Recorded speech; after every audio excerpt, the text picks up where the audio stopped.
Vaikunthvasa Narayana, Vaikunthavasa Narayana, Vaidehi Ramana Narayana, Vaidehi Ramana Narayana, Narayana Shriman Narayana, Nath Jana Paripala Narayana, Nath Jana Paripala Narayana, Shri Kshirabdhishayana Narayana, Kshirabdhishayana Narayana, Shri Lakshmi Ramana Narayana, Shri Lakshmi Ramana Narayana,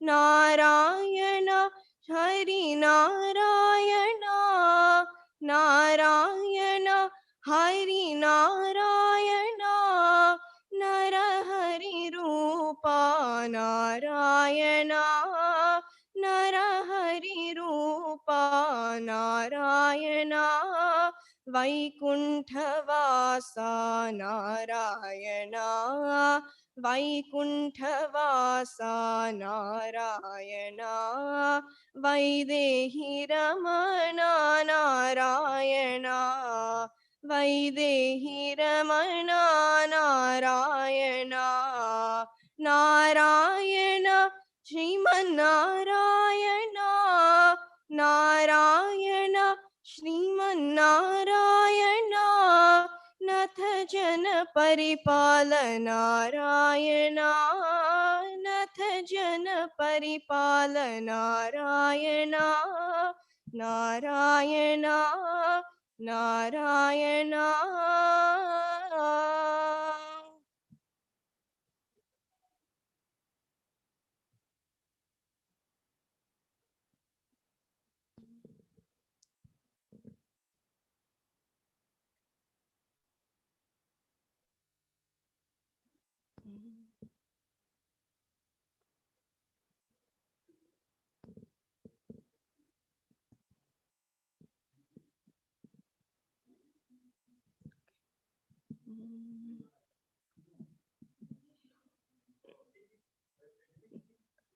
Namo Sharada, Namo Sharada, Namo Sharada Mata.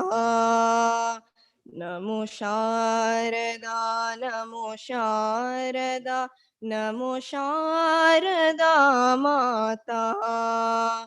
He Vidya Jnana Pradayini, He Vidya Jnana Pradayini, Ma Shveta Vasani Kamalasini, Ma Shveta Vasani Kamalasini, Bhava Bhanjani Manaranjani, Amba Vageshwari Mata, Amba Vageshwari Mata. Namo Sharada, Namo Sharada, Namo Sharada Mata. Namo Sharada, Namo Sharada, Namo Sharada Mata. He Vidya Jnana Pradayini, He Vidya Jnana Pradayini, Ma Shveta Vasani Kamalasini, Ma Shveta Vasani Kamalasini, Bhava Bhanjani Manaranjani, Amba Vageshwari Mata, Amba Vageshwari Mata. Namo Sharada, Namo Sharada, Namo Sharada Mata.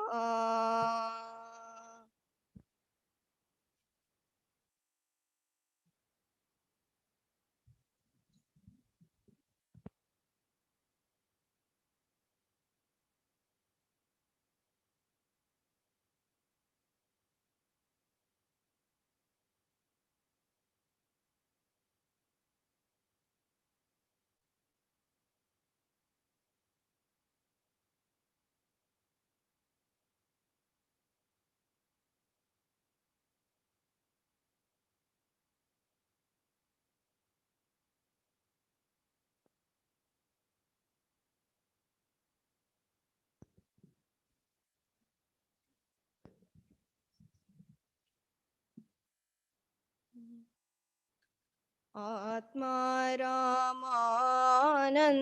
Ramana. Atma Ramananda Ramana. Achyuta Keshava Hari Narayana. Achyuta Keshava Hari Narayana. Bhava Bhaya Harana Vandita Charana. Bhava Bhaya Harana Vandita Charana.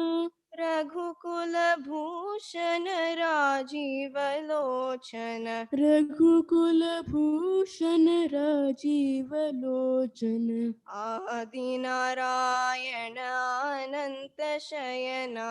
Adi Narayana Ananda Shayana. Sachitananda Shri Satyanarayana. Sachitananda Shri Satyanarayana. Bhava Bhaya Harana Vandita Charana. Bhava Bhaya Harana Vandita Charana. Raghukula Bhushan Rajiv Lochana. Raghukula Bhushan Rajiv Lochana. Atma Rama Ananda Ramana. Atma Ramananda Ramana. Achyuta Keshava Hari Narayana. Achyuta Keshava Hari Narayana. Bhava Bhaya Harana Vandita Charana. Bhava Bhaya Harana Vandita Charana. Raghukula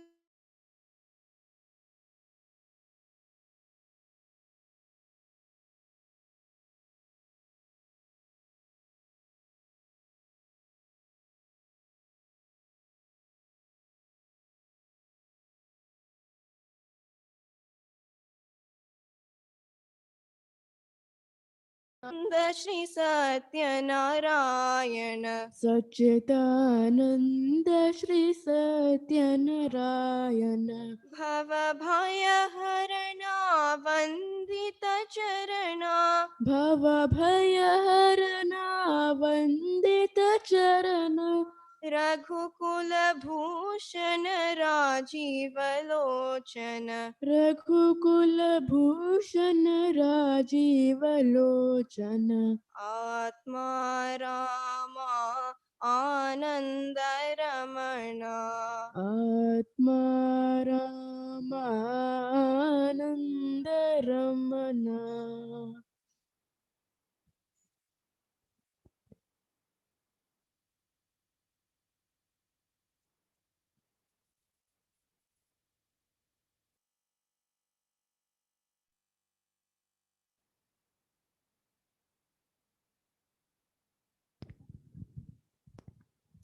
Hari Om. Welcome to the class of 2021 Bala Vihar graduation ceremony. My name is Shruti Panse.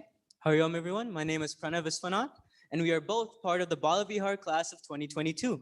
Our sincere pranams to Swamiji and everyone gathered here today. Welcome all, and we hope you sincerely enjoy our memorable program for today. To begin this auspicious occasion, our Swami Sharnanda will be leading our graduates through Saraswati Puja. Saraswati Devi is the goddess of knowledge, and we worship her for fluidity in speech, fluidity in thought, and for blessings for the future. We'd like to invite the graduates and Swamiji to the stage to partake in this puja.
Om Saraswatyai Namaha.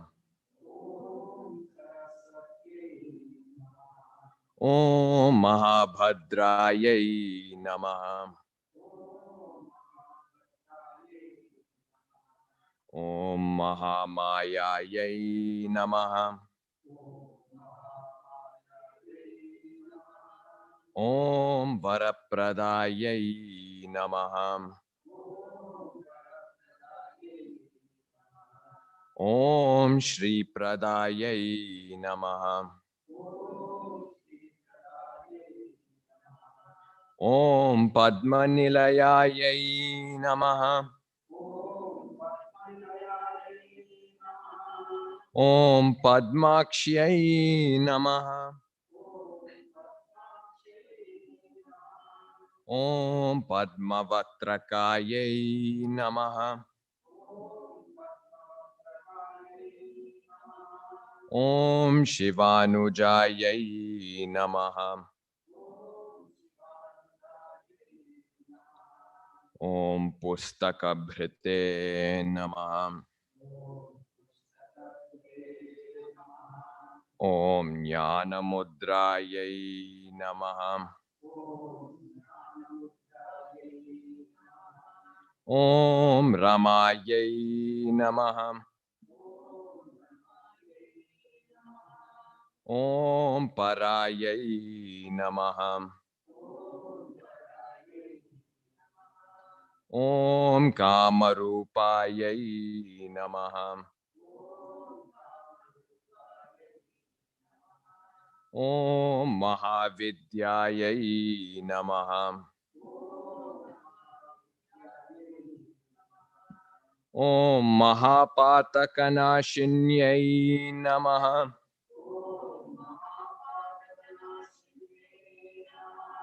Om Mahashrayayai Namaha.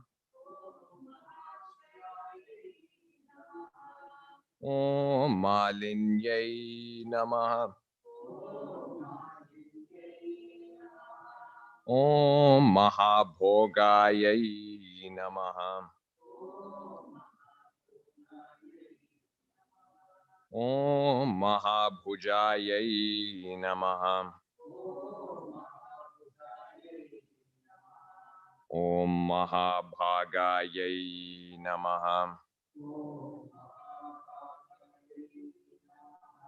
Om Mahotsahayai Namaha. Om Divyangayai Namaha. Om Suravanditayai Namaha.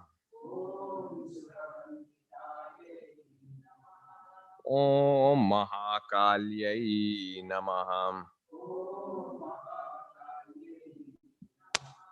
Om Mahapashayai Namaha. Om Mahakarayai Namaha. Om Mahakarayai Namaha. Om Shri Saraswatyai Namaha.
All of you please raise your hand and take the and put the name.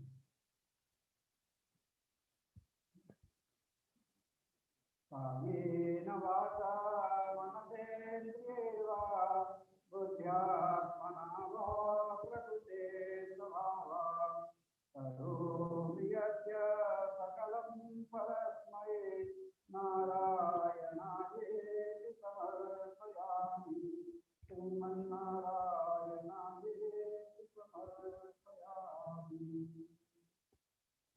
Now we sing one bhajan in praise of Goddess Saraswati.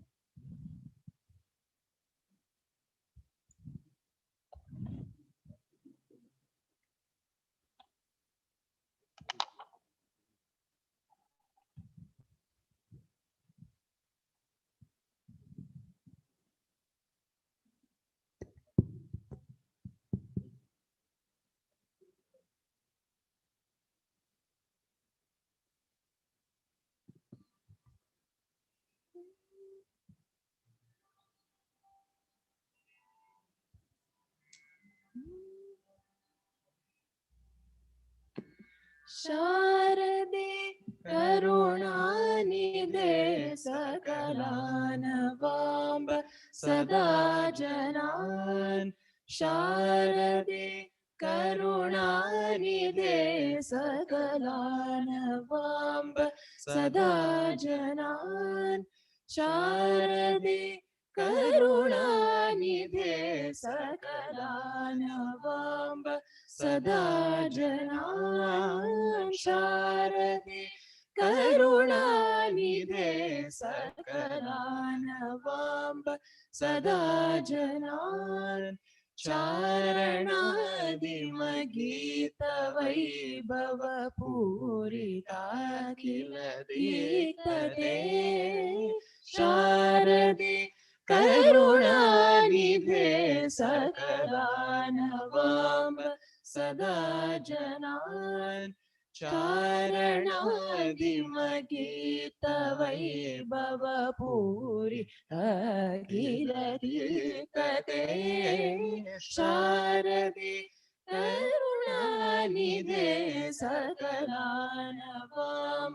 सदा जनान् भस्मभूषण भूषिते वररत्नमौलि विराजिते भस्मभूषण भूषिते वररत्नमौलि विराजिते शर्मदायिनि कर्ममोचनि निर्मलं कुरु मानसं शारदे करुणानिधे सकलानवाम्ब सदा जनान् हस्तसंधृतपुस्तकक्षपदी सुधागतमुद्रिके हस्तसंधृतपुस्तकक्षपदी सुधागतमुद्रिके कस्तवास्ति वर्णने चतुरो नर चरोतवा शारदे करुणानिधे सकलानवाम्ब सदा जनान् चारणादिमगीतवैभव पूरिताखिल दीप्तते शारदे करुणानिधे सकलानवाम्ब सदा जनान्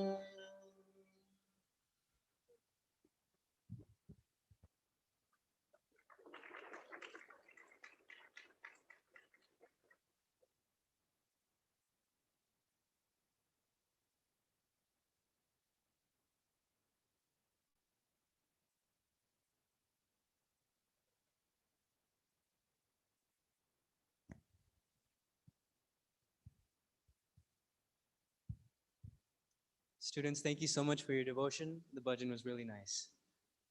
With the blessings of Shri Saraswati Devi, we will move on to the next part of our program, the chanting of the Shishyasana portion of the Taithriya Upanishad. This Upanishad speaks about the rules of conduct throughout the various stages of life. The beginning portion, which will be recited here by all the graduates, is a beautiful address, much like a convocation address, in which the teacher tells the students about virtues to cultivate and ideals to foster in order to build a noble character. Please welcome our graduates who have worked on this chant all year and are excited to recite it today. Please, graduates, you may come up in front and stand and go ahead.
ॐ शं no मित्रः शं वरुणः शं no भवत्वर्यमा शं न इन्द्रो बृहस्पतिः शं no विष्णुरुक्रमः नमो ब्रह्मणे नमस्ते वायो त्वमेव प्रत्यक्षं ब्रह्मासि त्वमेव प्रत्यक्षं ब्रह्म वदिष्यामि ऋतं वदिष्यामि सत्यं वदिष्यामि तन्मामवतु तद्वक्तारमवतु अवतु माम् अवतु वक्तारम् ॐ शान्ति शान्ति शान्तिः ॐ वेदमनुशाचार्योऽन्ते वासिनमनुशास्ति सत्यं वद धर्मं चर स्वाध्यायान् मा प्रमदः आचार्याय प्रियं धनमाहृत्य प्रजातन्तुं मा व्यवच्छेत्सीः सत्यान्न प्रमदितव्यं धर्मान्न प्रमदितव्यं कुशलान्न प्रमदितव्यं भूत्यैन प्रमदितव्यं स्वाध्याय प्रवचनाभ्यां न प्रमदितव्यं देवपितृकार्याभ्यां न प्रमदितव्यं मातृदेवो भव पितृदेवो भव आचार्यदेवो भव अतिथिदेवो भव यान्यनवद्यानि कर्माणि तानि सेवितव्यानि नो इतराणि यान्यस्माकं सुचरितानि तानि त्वयोपास्यानि नो इतराणि ये केचास्मच्छ्रेयागंसो ब्राह्मणाः तेषां त्वयासनेन प्रश्वसितव्यं श्रद्धया देयम् अश्रद्धया देयम् श्रिया देयम् त्रिया देयम् भिया देयम् संविदा देयम् अथ यदि ते कर्म विचिकित्सा वा वृत्तविचिकित्सा वा स्यात् ये तत्र ब्राह्मणाः सम्मर्षिणः युक्ता आयुक्ताः अलुक्षा धर्मकामा स्युः यथा ते तेषु वर्तेरन् तथा तेषु वर्तेताः ताभ्याख्यातेषु ये तत्र ब्राह्मणाः सम्मर्षिणः युक्ता आयुक्ताः अलुक्षा धर्मकामा स्युः यथा ते तेषु वर्तेरन् तथा तेषु वर्तेथाः एष आदेशः एष उपदेशः एषा वेदोपनिषत् एतदनुशासनम् एवमुपासितव्यम् एवमुचैतदुपास्यम् ॐ शान्ति शान्ति शान्तिः.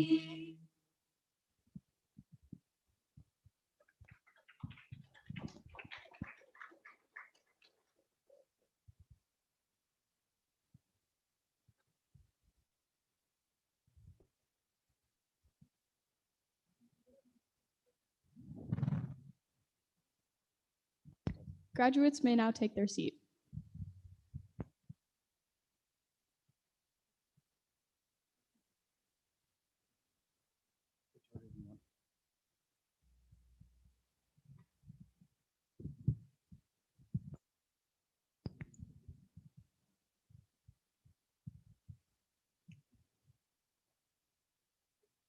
Wonderful chanting, graduates. I would now like to introduce our very own Swami Sharanananda. Swamiji has been a resident acharya at Chinmaya Mission Chicago for over 25 years. He serves not only at our Badri Center, but also many other Chinmaya Mission centers in the area. He has guided this graduating class from their early Bala Vihar days of coloring pictures to their high school years of having philosophical discussions. He has made Chinmaya an enjoyable experience for us all with his amiable personality, beautiful stories, and kind leadership. Swamiji will now address the graduates.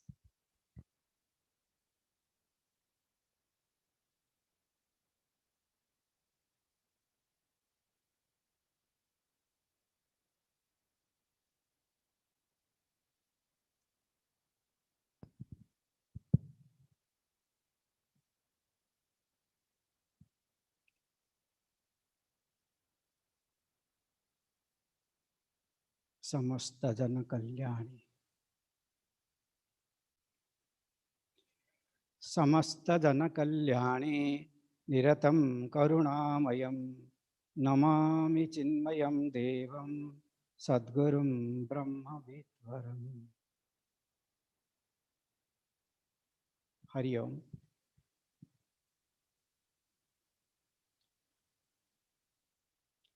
Seeking blessings of Pujya Gurudev, Pujya Guruji, and all the Swamis and all the members of the mission. I just welcome all our graduates. Today's Shruti was announcing here. I remember we had some candies in our kitchen because we have some candies. And she knows where the candies were. So always she will come, she was a small, tiny girl. And now she is still standing here like a president, she's giving lecture, okay? And my heart really melts by seeing that they are all doing well. It is called graduation ceremony. The graduation doesn't mean that to go from one place to another place, to go from one building to another building, and to give up reading one book and reading some other books. That is not graduation. That is a movement. But graduation means where they are really graduated. That means they have achieved something which is spectacular and which has brought a transformation in them. Generally, we tell everybody, you should change. Graduation is not changing. It is transforming.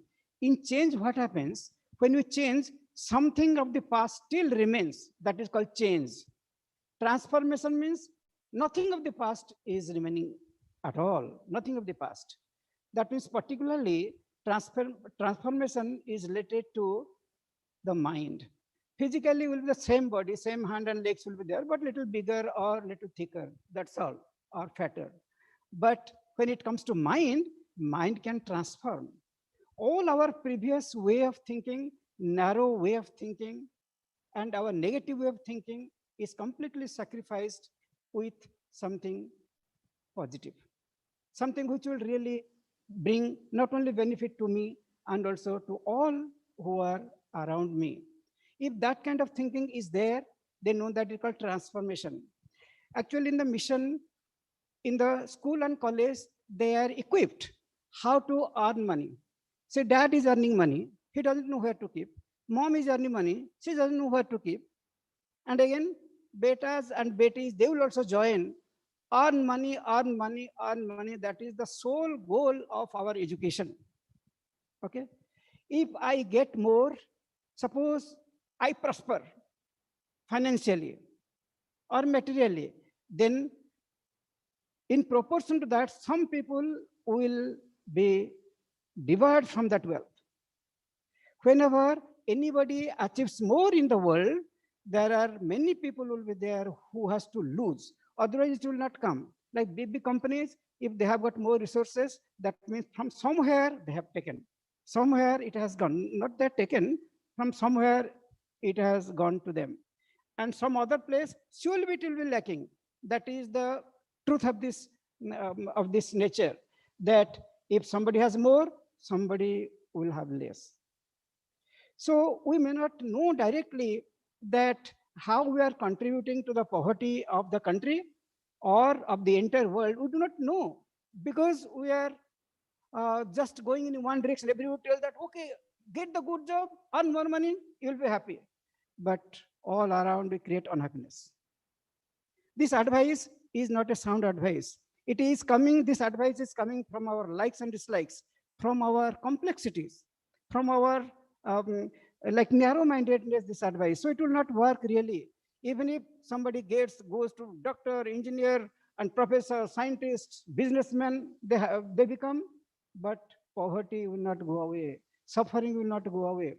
If I have got $10 billion and the person who is staying on the roadside, if that person has nothing, then surely that person will go against me.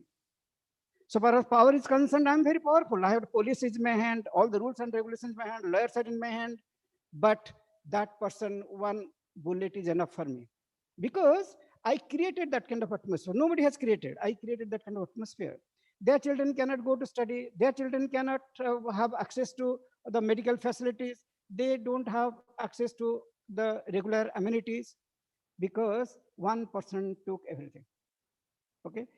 And in the mission, the teaching was entirely how to include all. My progress will not be at the cost of somebody else. My progress will be include everybody. The progress in which everybody is included, that progress is real progress. If there is progress of one individual at the cost of others, then it is a disease. Like you must have seen people in coastal area, in here I don't see, in India, people have some disease, their legs will be this big. One may think that, okay, his leg is really a strong leg because it is so big. But actually it is disease. What is that called? That disease called? Elephantiasis. It is disease. So in the society, whatever we are seeing, it is a disease is spreading. It is like a virus. It is much dangerous than anybody in coronavirus. Coronavirus is nothing. Now it has spread so much. Now it even for staying even alive, it becomes difficult. We don't know. Security alarm, police, if these are removed, nobody can live. Nobody can live. How much of wealth we may have, how much education is there, just to remove these two departments, security department and police department, none of us can survive. None of us can survive. Because we have created this world in such a way for over a period of time. Everybody is contributing. But in the mission, the education is giving differently. Okay? Like Dhritarashtra, his mentality was my children, Pandu's children. The moment we tell my, that means we are excluding so many other people. They are not mine. And who are not mine, they will not go along with me. How nice I may be, they will not go along with me at all. They will always be looking for an opportunity how to teach me a lesson. That means I am excluding myself from everybody. Even at home also, mom will be there, dad will be there. That is, they are your parents and these are my parents. That is your account, this is my account. That is your interest, it is my interest. in the mission, they are told here there is nothing called my. My is not really, it is a very narrow-minded way of thinking. It is negative thinking. There is nothing called my. All are one. In the ocean, there are so many waves, but all the waves are nothing but the same water. So the same divine is in the form of everybody. That is told how to include everybody in life, in our life, not to tell me or mine, but we and ours. That was the lesson that is given in the mission. And I hope they will carry that to the university. They will not tell how I will get, my dad has a home and I will have a bigger home than that. He is driving this car, I will have a bigger car or more expensive car. If that is the purpose, it is a wastage of life. It is a wastage of life. One person can never enjoy, will be more and more egoistic and very proud of oneself, and one will exclude from others. As a result, that person will live a very isolated life. A dog will be needed, a cat will be needed, a parrot will be needed. That means that person is feeling lonely. People are there. It is not that mother is, dad is there, mom is there, wife is there, husband is there, children are there.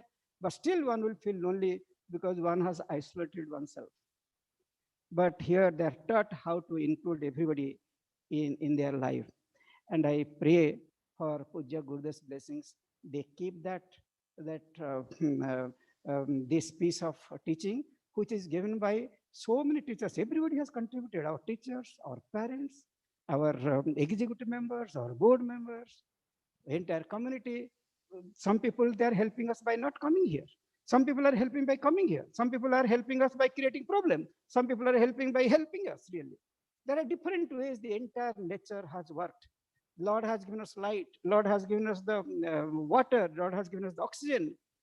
In India, you must be think that for little oxygen, people are paying $10 million, $15 million just for one cylinder of oxygen. God has been free. He has given the nose, I take as much as oxygen, free completely, no charge, free. If we are to pay 1 cent for every gallon we are breathing, and none of us can survive on this earth. Everybody poor only. Everybody poor. But God has been free. The nature has worked so much. So we pray for Lord's blessings and Puja Guru. They are all Puja Gurudev's children. Wherever you are going, you should keep that one. Always follow the righteous thing. Don't be lazy. And don't be afraid of following the righteous thing. Then surely I'll guarantee you, whatever field you will go, if you become a janitor, you'll be a very adorable janitor.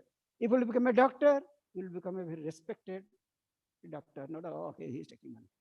He's after money. No.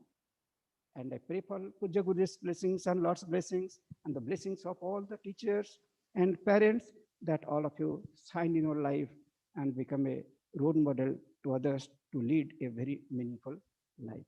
Hari Om. Hari Om.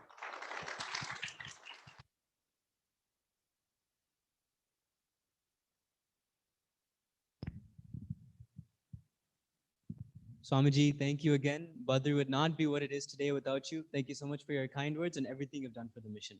Hari Om. We would now like to introduce Shri Deepak Chande.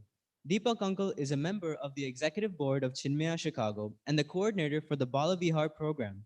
He served the mission for many decades and is an example who we look up to as a great volunteer of their time and effort to the mission. Please join me in welcoming Deepak ji.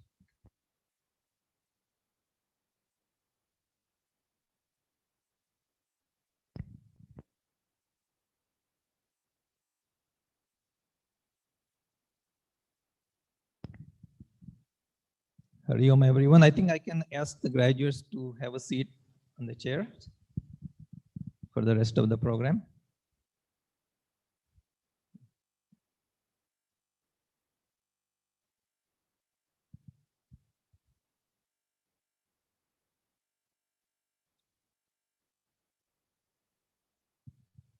Thank you. And Hari Om, everyone. I offer my prostrations to Lord Badrinarayana, our Param Puja Gurudev, and our loving Swami Sharananda ji. Also, I welcome our guest of honor, Shri Kumar ji, and all the parents who are here, as well as all the graduates.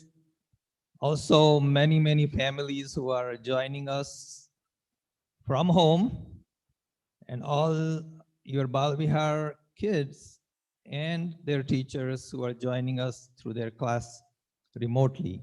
So welcome all of you. I want to acknowledge 3 groups of people today. And one of them is the parents who are sitting here. Because without their commitment, you wouldn't be here today. And that is a enormous commitment that you will realize when you grow a little bit older and maybe perhaps move away from the homes. Because it's really easy to send you to the schools.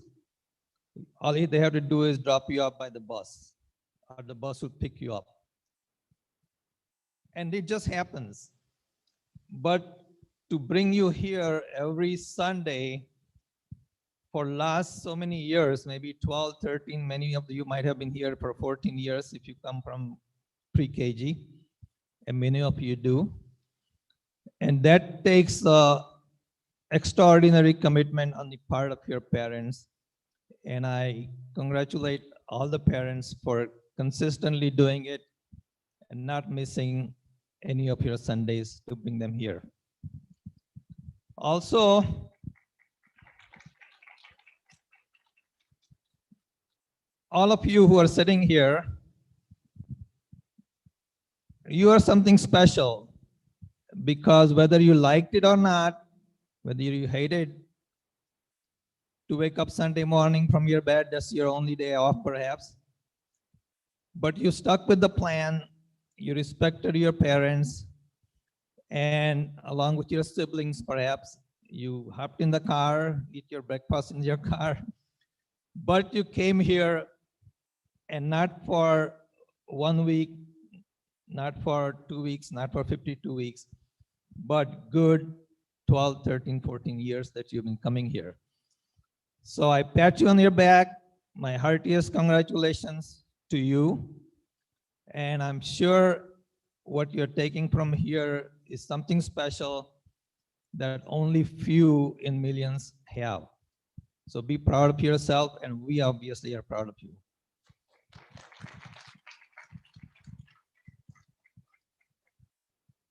And some of us are not seeing them here, but our extraordinary, incredible teachers who have sacrificed their Sundays for you for who knows how many years. I mean, I know teachers who are still teaching in our Bala Vihar program who have been coming here for 30, 40 years, and they're still here. And the impact that they have had on you and many, many hundreds of other children is immeasurable, and we just simply cannot repay their gratitude. But those who are watching from home or from your classes, we appreciate you and we thank you from bottom of our heart.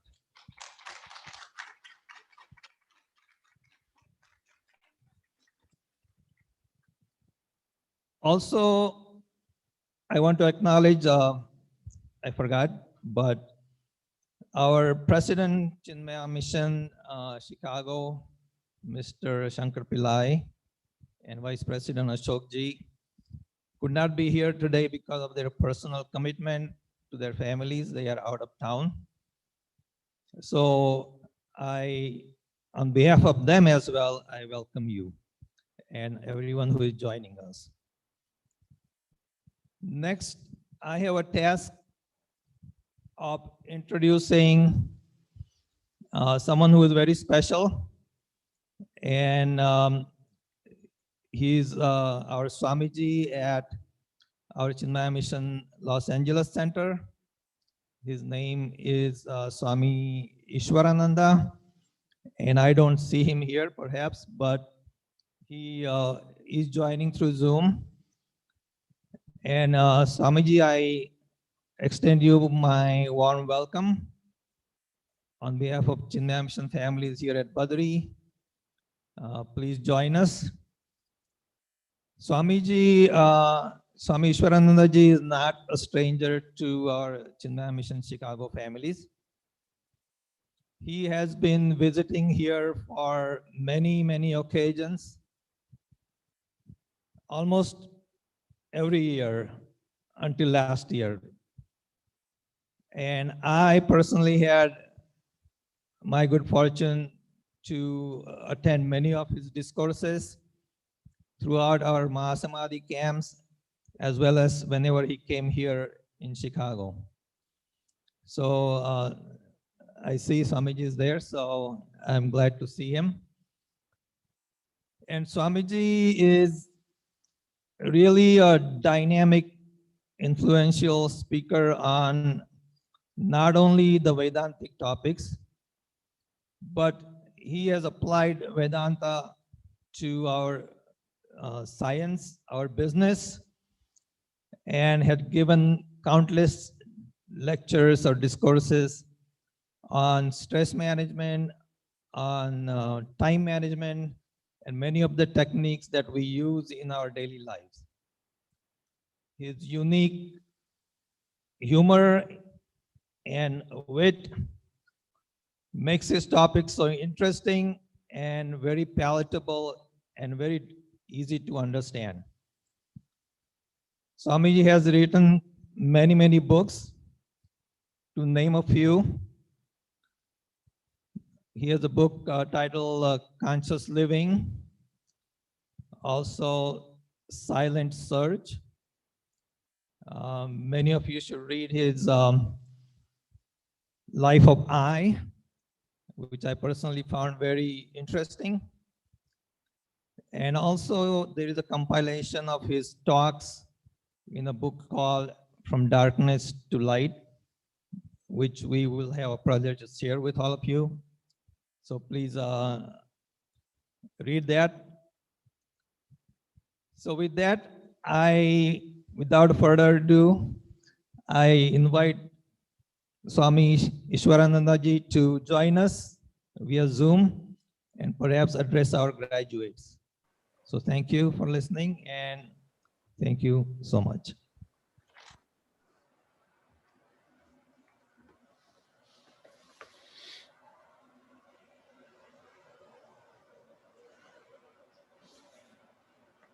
Hari Om to all of you. Congratulations for your graduation. Why do we need to congratulate you for your graduation? Because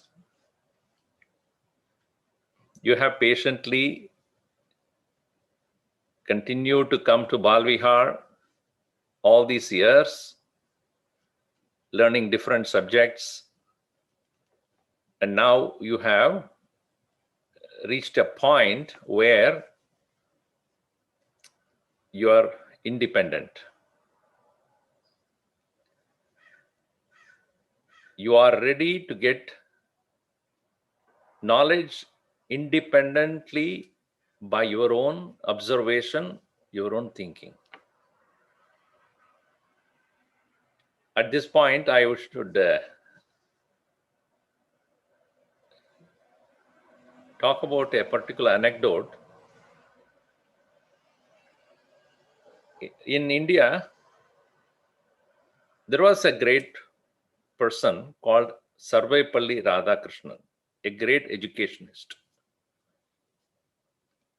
And when he addressed the IIT graduates many years back, he said this to them: "My dear students, you all have graduated, now go and get educated."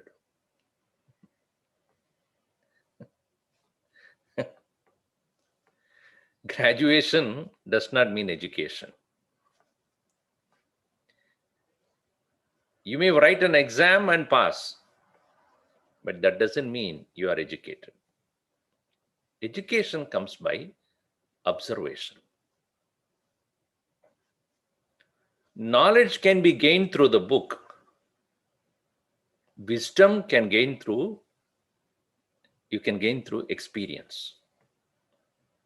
Education includes knowledge plus experience.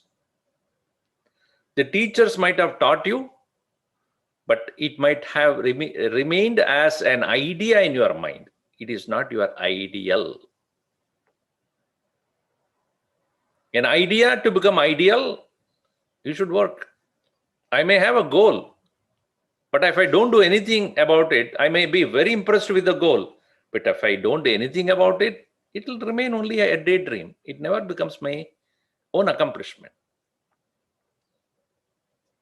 So education includes personal participation.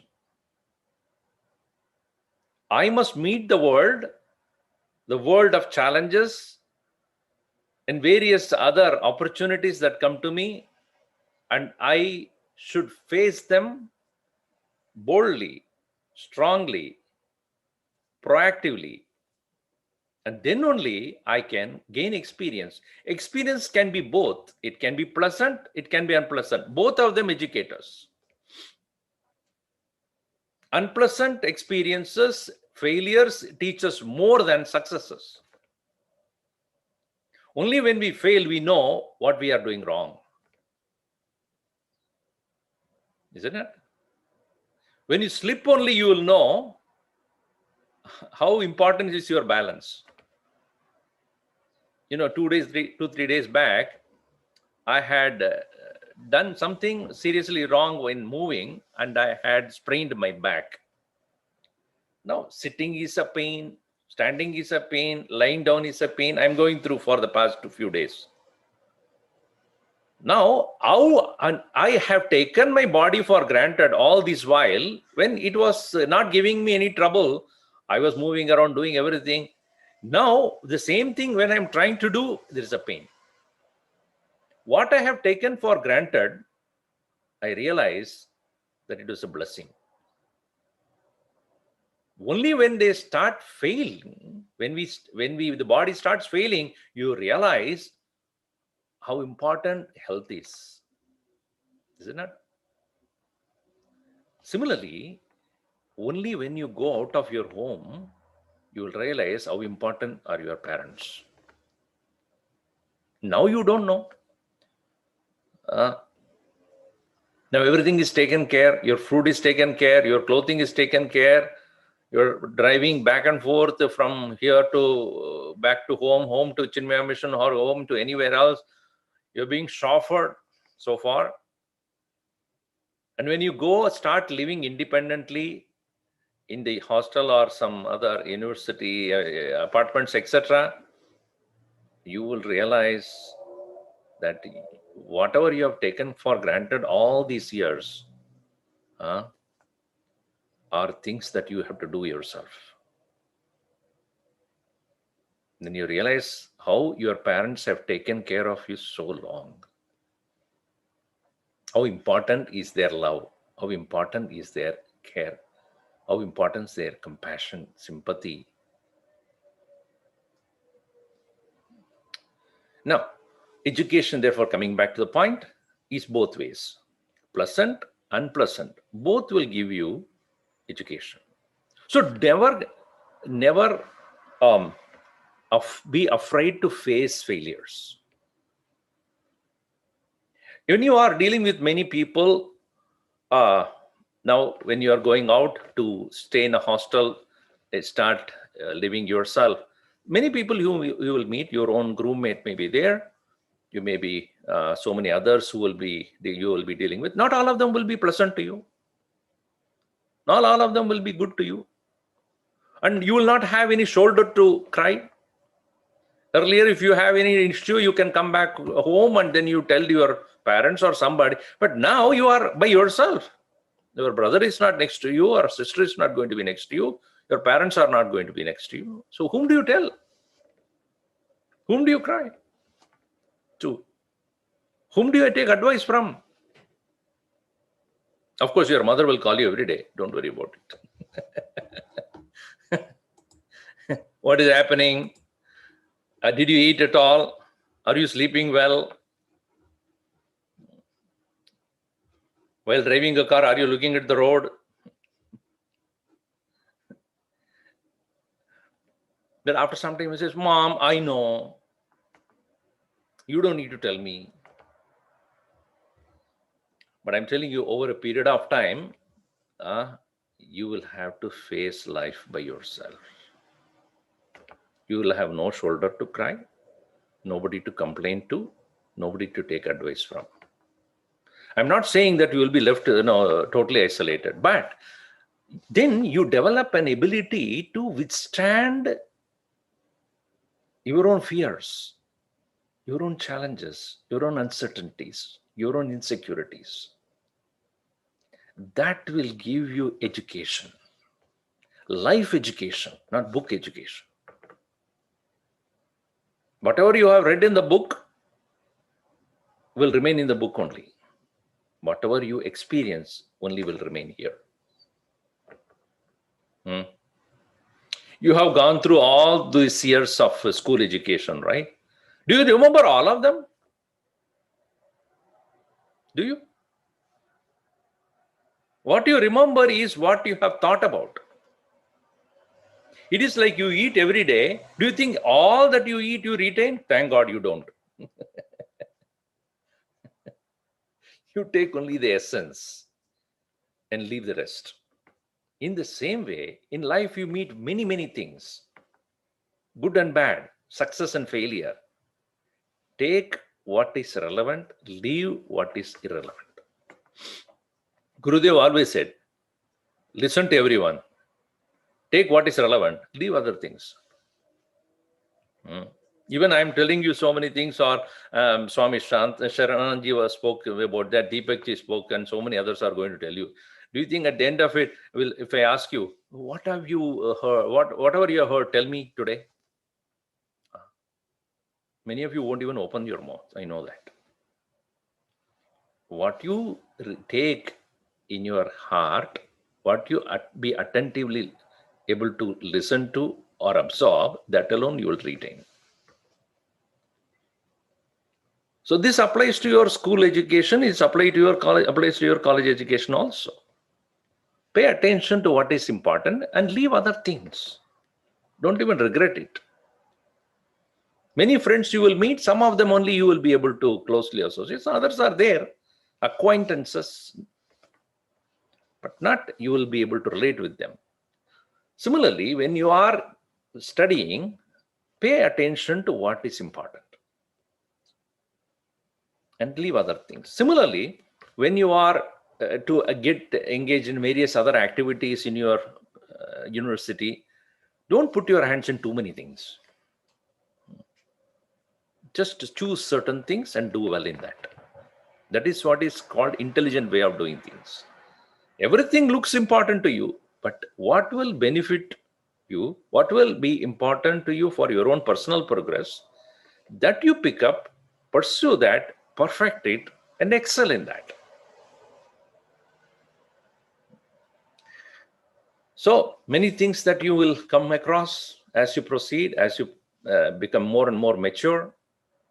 But one thing you must remember, that what we have taught in the Bala Vihar will go deep. As it has already gone deep into your heart, you will not even know that. But they will sprout, they will give you the correct guidance when there is an occasion. When the proper occasion, those things will guide you very well. Gurudev always said, we are only putting a seed. When it will germinate, you will never know, but it will surely germinate. Knowledge has been given to you. Through your experiences, you will come to utilize that knowledge. And when you start experiencing the inner growth of yours through the values that are taught to you over many years through Bala Vihar, when the inner personality starts flowering up, you will find the life so beautiful. You are all so fortunate that you have been exposed to this knowledge of Vedanta, of Ramayana, of Bhagavatam, of Mahabharata, Bhagavad Gita, Upanishads. They will never go waste. They are all within you. waiting to express themselves. And when the right opportunity comes, when they start coming out in your personality, you will become the most beautiful person within and without. As who is the most beautiful person? As Gurudev would say, a beautiful cultured person is one, wherever he goes, wherever she goes, she gives happiness. You don't wait for others to make you happy. You are happy. And you will give happiness. That is how Gurudev was. And that he was able to achieve because of the knowledge that he had gained over a period of time. And the same knowledge is imparted to you in different degrees through these past so many years. And they will all be of great benefit to you as you grow. Inside, you have to grow with this knowledge. Outside also, you have to grow with the professional knowledge. Both will put together alone make a complete personality. Hinduism is not all about renunciation. Hinduism is about completeness of the personality. Both you have to be externally prosperous, internally progressive. Both are important. Yatra Yogeshwara Krishnaha, Yatra Partho Dhanurdaraha, Tatra Shri Vijayo Buddhihi, Dhruvani Madir Mama. Where there is knowledge of spirituality, where there is knowledge of professionalism, when they come together alone, a person becomes complete. And that will happen. Continue your professional education, but continue to progress within as well. Wherever there is an opportunity to associate with another Yuvakendra member from another part of the country, or any other such spiritual discussion that is taking place in your university campus, please participate. And that will enhance your inner growth. Do not say that, okay, my 12th grade, up to 12th grade, I went to Bala Vihar, I'm done with this. No. The germination takes place only when you constantly work on it. So do that. Wherever there is an opportunity, associate yourself with your Kendra programs or study group discussions, but not compromising your other education, right? That you have to pay importance, because that is very necessary for your social, status, as well as your productive living, useful living in this world. So take both into your stride, proceed on. May Puja Gurudev's blessings and God's grace be with you all, and we all very with the full our heart wish you all success, all joy, happiness, and prosperity. Thank you. Hari Om.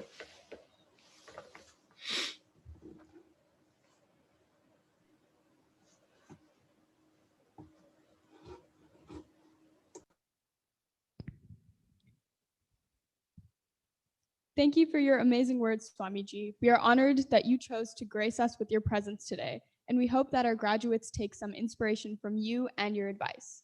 Now, please let me introduce Deepa Salem, mother of one of the graduates, Gauri Salem. Deepa Auntie will be introducing our chief guest for today.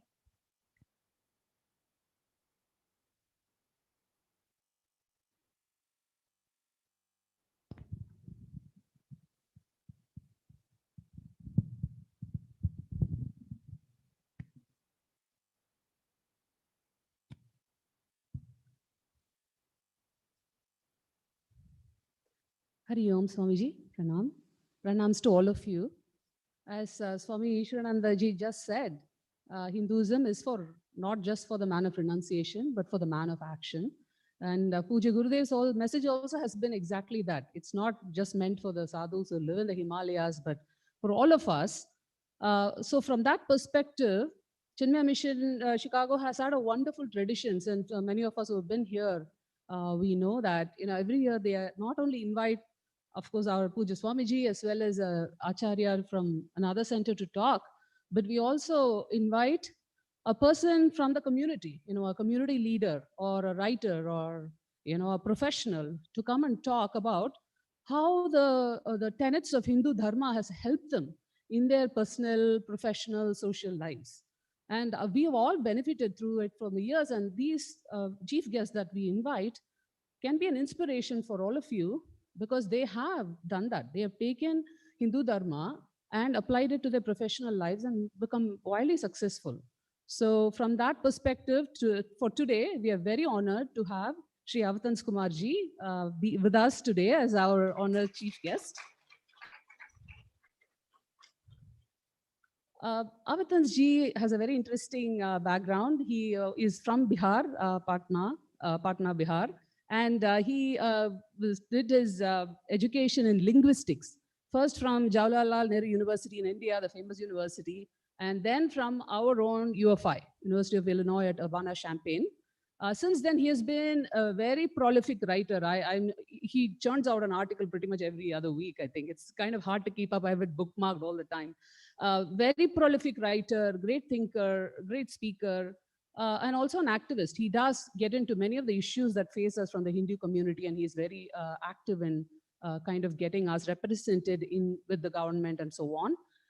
Primarily, I was very fascinated by his work with the Indic Academy, which I think Gurudev would really appreciate an organization like that, because Indic Academy is trying to do a renaissance of the whole Indian knowledge systems. We all know that we had a huge knowledge system. A lot of it has been kind of set to the background over the last few years, for a few centuries. So Indic Academy is responsible for reviving it. They are publishing lots of books. They conduct a lot of courses, webinars, that bring this knowledge to the fore. And Avatans ji personally is a trustee of Indic Academy, and also he leads the whole US operations. And he has been doing exemplary work along with his team. So we're really honored to have him here. He's also a poet, by the way, which I forgot to mention. Really honored to have him here.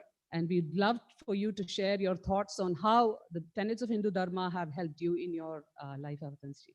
Thank you so much for the honor.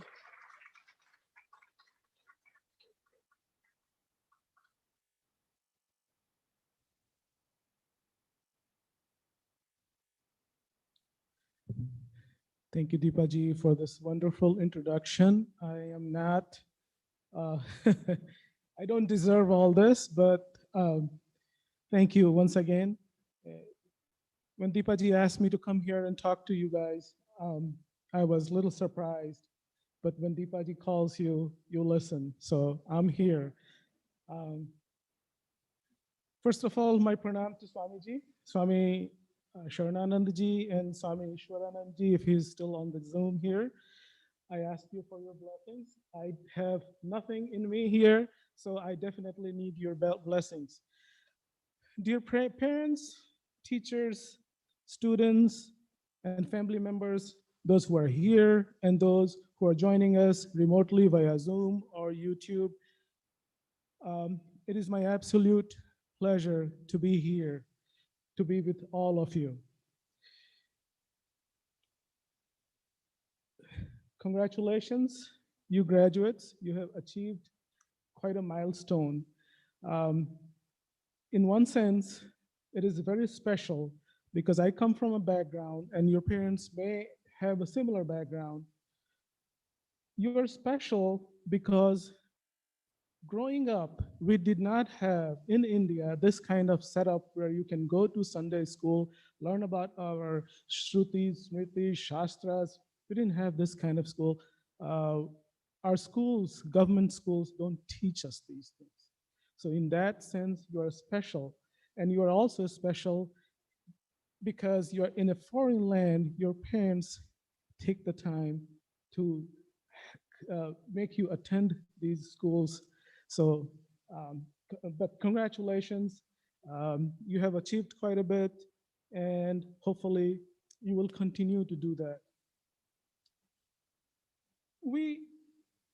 When Deepaji asked me, and she said, oh, relate to your life. I have a 19-year-old who graduated from high school last year. She has been remote learning, but hope to go to school next semester. And what I'm going to talk to you about is primarily what I have been talking to her in the same manner. So I'm kind of relaying my story to you, and hopefully you will understand some of the points that I'm trying to make.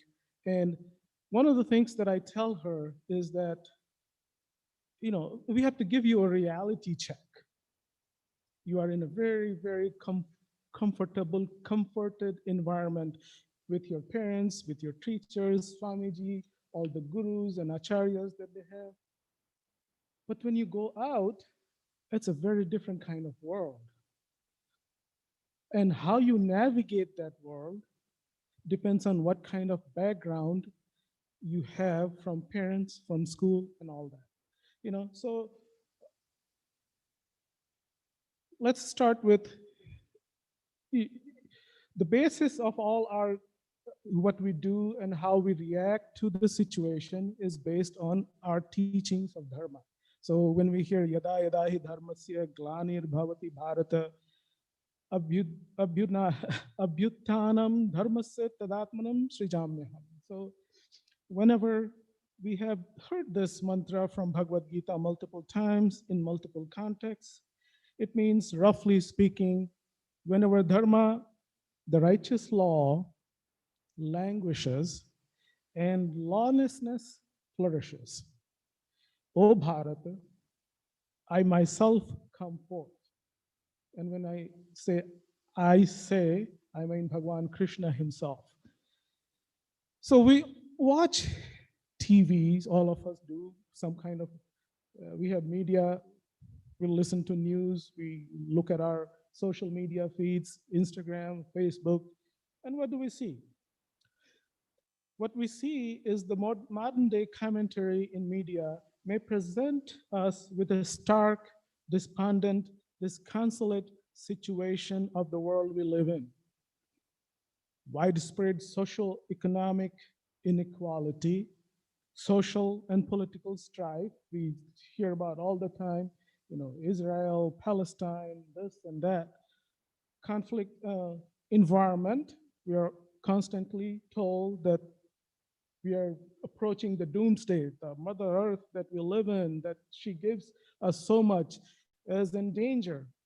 All give us a sense of loss. That if I am 13, 14, 15, 17-year-old person, I'm like, what's happening? Where do I go from here? Okay. But as we look around, the world is not difficult. It is not difficult to get depressed. The picture presented to us may make us conclude that the universal order that sustains the world has deteriorated beyond repair. Democracy, capitalism, socialism, this institution, that institution, it is presented as if everything has failed. The advancement in science and technology, science came to fix all these things, but we haven't fixed everything. People are still dying, people are still struggling. It has not lived up to expectation. And the abuse of Mother Earth has brought the human race to the brink. Wasn't science supposed to fix all this? What should we think of this? How should we take all this? Is our world really on the verge of extinction? Is the world order showing signs of strain? Can our world be saved? How we look at this is based on how we think about it, what our worldview is. And the present worldview that we have for most of us, especially the most educated one, is the Western worldview, okay? The Western worldview is also predominantly a worldview of atomistic binaries. You are left, you are right, you are liberal, you are conservative, you are pro, you are anti. There's your man, nature, individual, society, all kinds of binaries. And that kind of logic does not give us a room for anything in the middle. It's a world of excluded middle. You cannot be this and that and also that. That's not possible in this Western worldview. Even the notion of time, history that we look at, it's very different. I'll come to time a little bit later. Itihasa is not history. Similarly, the Western ordering of the world is anthropocentric, where human beings are considered central entity of the universe. Well, you will say, what's wrong with that? Human beings should be. But what it means is, in the Western thought, that only human life has intrinsic value, while other entities like animals, plants, rocks, mountains, rivers, they don't mean much. They don't have any value. And not just that, all these resources that we have, that Mother Earth, Mother Nature presents to us, is to be exploited for the benefit of the humankind. That's the anthropocentric thought. That's what the Western thought believes. But where the other modules, the Western module failed, the notion of dharma comes into picture. Okay? How? Dharma is the universal truth that connects the individual to the rest of the world in a quantum way. Okay?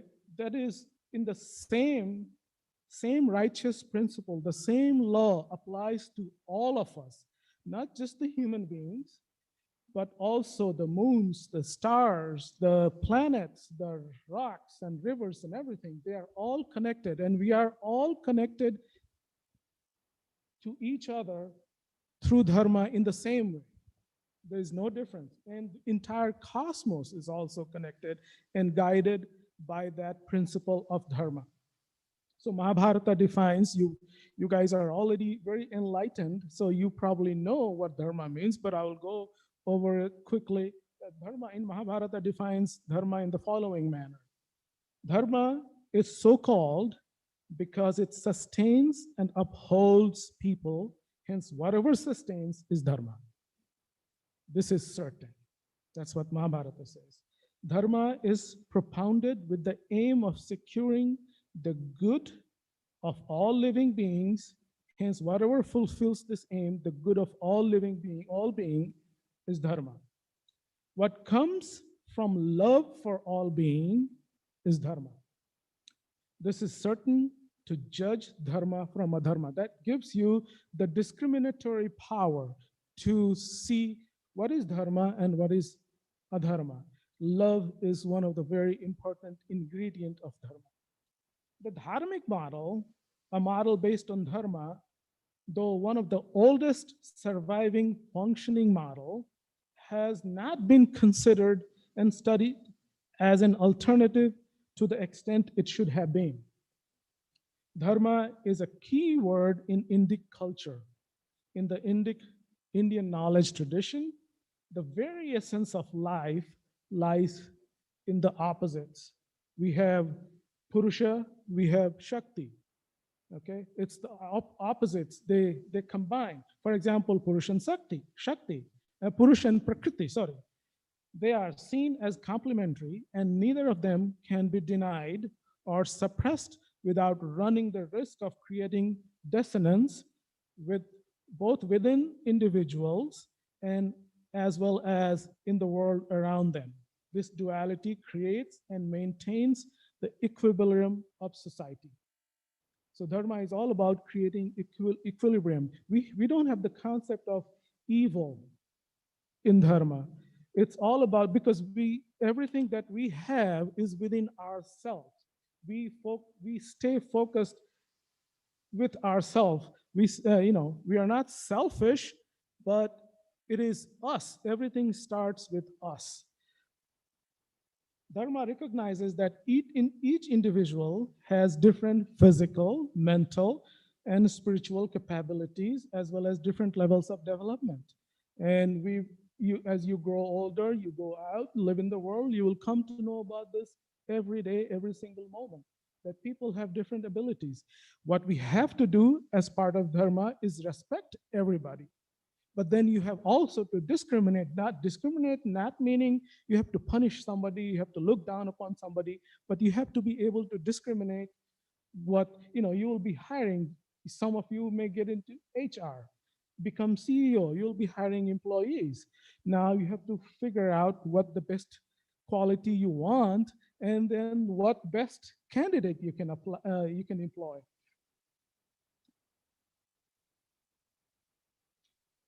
So everybody has different mental, physical, as well as spiritual ability. As a consequence, Dharma, the Dharmic system does not recognize universal morality. This is very important. Sri Aurobindo's words, Sri Aurobindo, he says, politics, for example, he gives an example of politics. So politics is the field of Kshatriya, meaning you have to be tough, you have to fight, you have to take tough decisions. So the morality of Kshatriyas, you cannot expect that from a Brahmin who is supposed to be living with a very compassionate life. Okay, so you have to be able to discriminate according to Dharma. Dharma sees conflicts. This is very important. Now I'm coming back to how I started, that the conflicts that we see around, how we reconcile this with Dharma. Dharma sees conflict and dissonance as burdening of the earth. Okay, such conflicts are products of one's relationship with oneself. So when we fight, it's not always, the conflicts are not always outside. We have inner conflicts as well. We deal with a lot of situations. So as well as from elements of the cosmos. Hence, a solution must also arise from that relationship. So if the conflict is inherent within myself, the solution for that conflict also comes from myself, within myself. Blaming others don't help. Beyond, as the dissonance and chaos get louder and stronger, each gets even more, earth gets even more burdened. When the burden gets to be unbearable, an avatar takes place to finally unburden the earth. Everything starts again afresh. Remember, when I had said, I will come to time, time for us is not linear. So you never fall off at the end of line. Our time is kala, is a chakra. It's cyclical. So whenever things happen, you look at the weather, you look at seasons and everything, the moon, everything is cyclical. So our time is not linear. It is, however, not easy to think within this paradigm. Why? Because we have not been trained within this paradigm. It is like, this thinking requires a paradigm shift. It is like changing your glasses. If you have been wearing a red color glasses, pretty much everything, most of the things that you see look like they are red. Or for example, if you take somebody has color deficiency in their eyes, they don't discriminate between certain colors.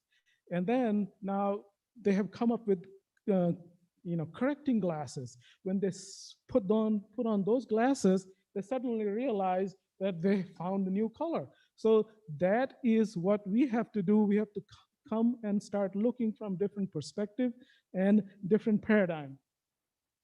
There are plenty of videos available online if you want to look at it, how the reaction is when they put on their glasses. So there is a saying that learning a word is learning to see. Similarly, losing words can cause blindness. In the Indian tradition, we think that the objective realities exist because we can express through language. That is very much part of our thinking. So this is why learning your own language, your own culture, your own lexicon, your own dictionary is very important. And we have plenty of examples of how we have lost our perspective. Because, for example, Dharma, just the example of Dharma itself gives you, tells you, because we have lost the original meaning of dharma, and dharma is now being equated with religion, which is not the case. So we need to change the way we look at things.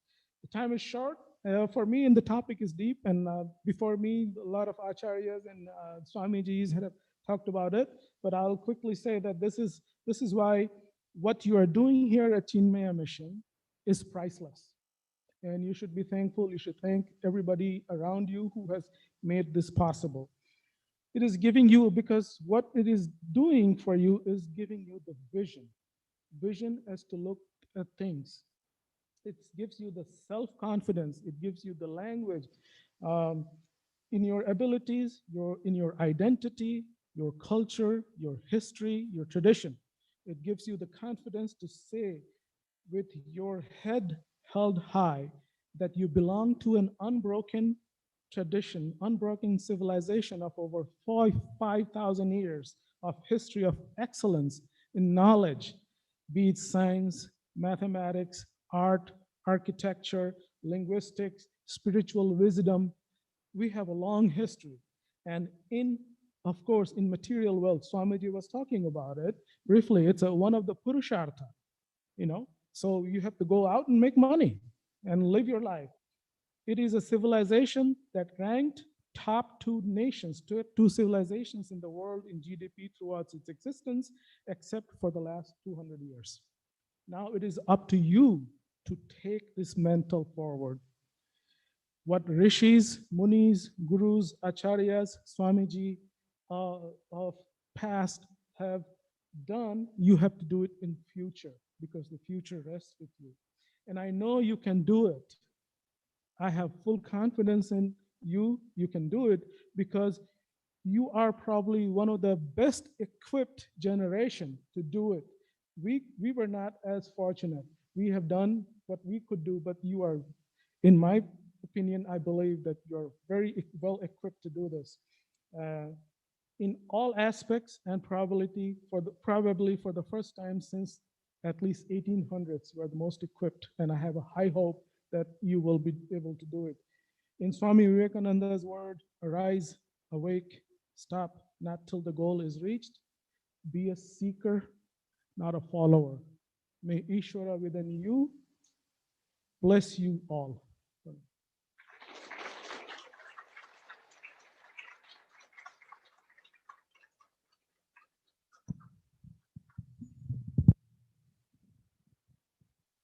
Avatanji, thank you so much. Your words are really inspiring, and needless to say, we all really cherish our experience here at Chinmaya and learning the Vedantic way of life, and we seek to carry it forward. All right, we would now like to have the graduates receive their gifts and blessings from Swamiji. As we call your name one by one alphabetically, please come up, come around, bow to the Lord, accept your blessings from Swamiji, and please go back to your seats. Sumit Bhasti. Yeah.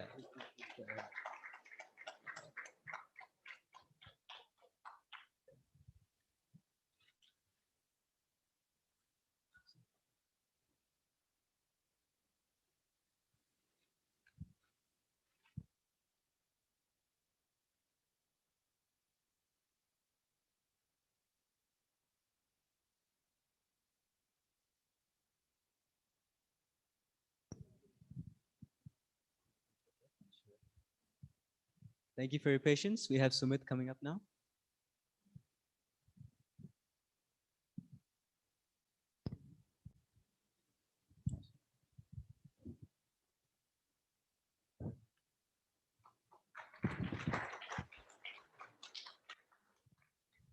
Anjana Bhardwaj.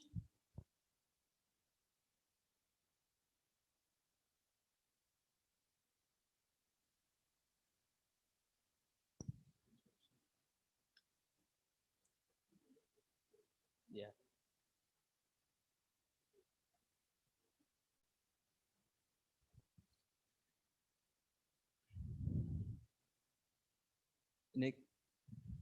Nikhil Dharmavaram.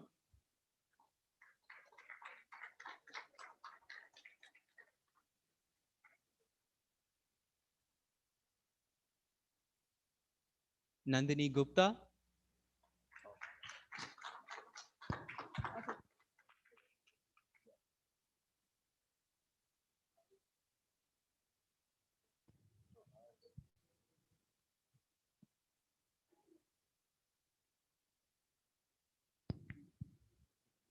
Vivek Illy,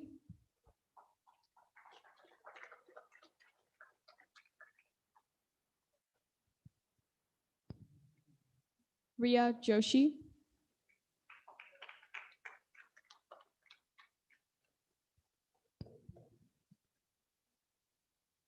Arohimeta,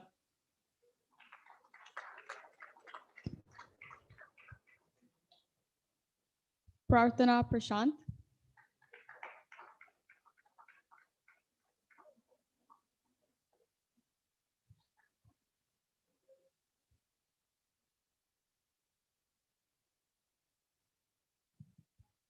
Anirudh Raghuvir,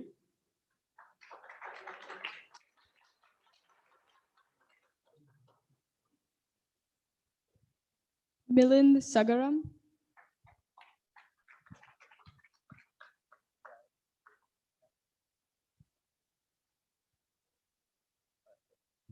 Gauri Salem,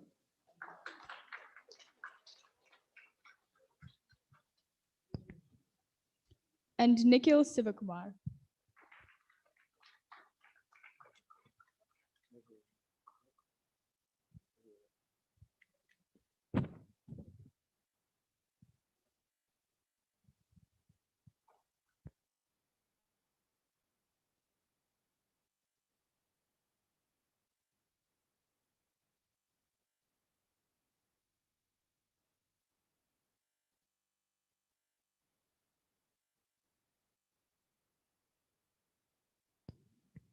Can we get a round of applause for all our graduates?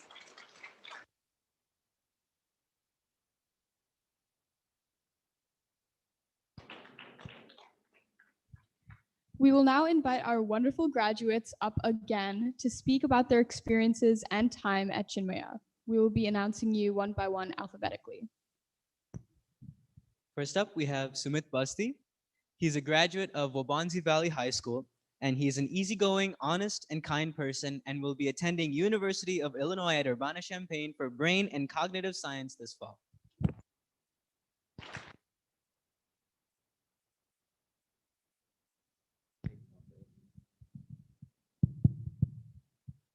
Wow, okay. So 5 years ago, my sister graduated and I stood, or actually sat right in the middle. And I made a promise to myself that when I'm up here, I'm gonna bring a piece of paper, I'm gonna look down like this, and I'm gonna read my entire speech because I was so terrified of public speaking.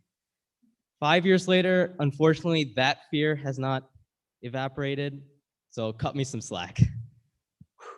So when I look back at my 14 years here at Chinmaya Mission, the first thing that I can think of is I tried so hard to not be here every Sunday. And believe me, I had a bag of tricks, all right? I was prepared. I had the classic hide underneath the bed, screaming and yelling, and of course, the playing like, oh, I'm sick, please. But, you know, this is my first thank you. It's to my Aman Anu, my mother and father. They were so strong and they got me here when I didn't want to. So thank you so much. And this is actually the funny part, and this will shock them. They're sitting right there. You can see the reaction. I actually loved going to Chinmaya Mission. The teacher-student interactions here, you know, they're so special and they're much better than traditional school. So thank you to the teachers. I know not all of them are there here today in person. And then the course material is really well thought out. Starting young, we learn about, you know, Ramayana, and then we work our way to Mahabharata, and then finally the course to start the philosophical discussions here in the high school classes. You know, they're really eye-openers and amazing. And finally, the food. I love the food. You know, last 14 years, I want to thank all the aunties and uncles that prepared the food, transported it, and one underrated part is when it's on the table, getting it in the hands of the students. That is the hardest part, in my opinion. And I want to thank all the uncles and aunties that do that work. They don't get enough credit. Thank you so much. And so now it's like, you might be wondering, so why did I fight so much if I loved mission? And the answer to that question is because I didn't know why I was going.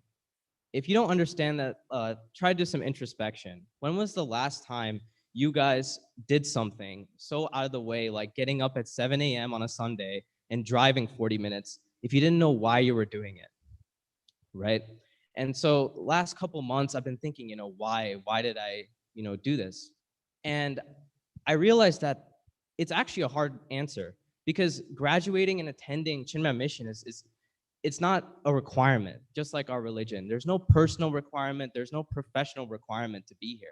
It's not like high school where you need to graduate to go to college and further your professional life. It's not like my CNA course where I have to go through clinicals to become a CNA. Like, it's not like that, right?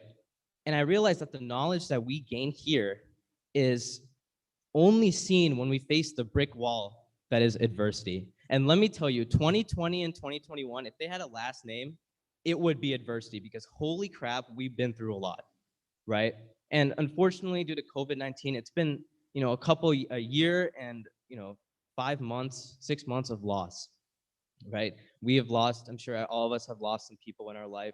As graduates, we have lost our senior year, which I was really looking forward to. And I think all of us have also lost the sense of normacy that we didn't know we needed, right? And those are all battles. And these battles are going to continue. For us graduates, we're all going to college or some other sort of career path. And there's going to be social and academic challenges that we're going to face. They're all battles, right? But the real war, the real Kurukshetra war, is up here, right? It's in our mind. And the power of Chinmaya Mission that I've seen is it gives us the knowledge, the weaponry, and the tactics to win this war every single day, right? And if we're able to win this war, then the other battles, they're easy. That's what I believe in. And in other words, Chinmaya Mission has given us the tools to be able to become the best version of ourselves. And to all the other graduates and to myself, I think it's our duty to go out there and make that a reality. Thank you so much.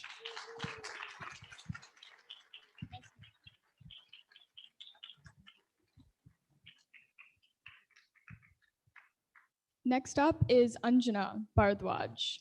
Anjana is a graduate of Neuqua Valley High School. She describes herself as compassionate, witty, and driven. And she will be attending the University of Texas at Dallas for computer science this fall. Welcome, Anjana.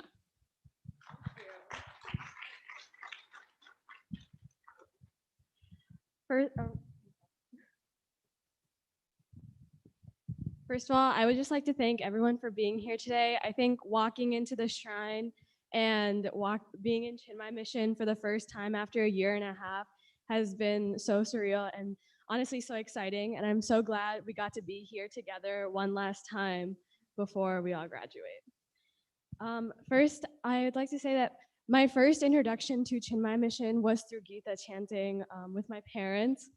And through Gita chanting, I not only met some of my best friends who are sitting here with me today, but also learned so many lessons and talked about the meaning of the verses and the meaning of Gita with my dad. Through Gita chanting, I was able to learn Lord Krishna's wisdom and apply it to my everyday life. Of course, I began to do this with a lot of the lessons I learned through the Badri classes, through Swaranjali, and of course, Swamiji's stories in the shrine. These lessons helped me navigate stressful and difficult times, as well as aid me in finding my place in this world, as well as my identity.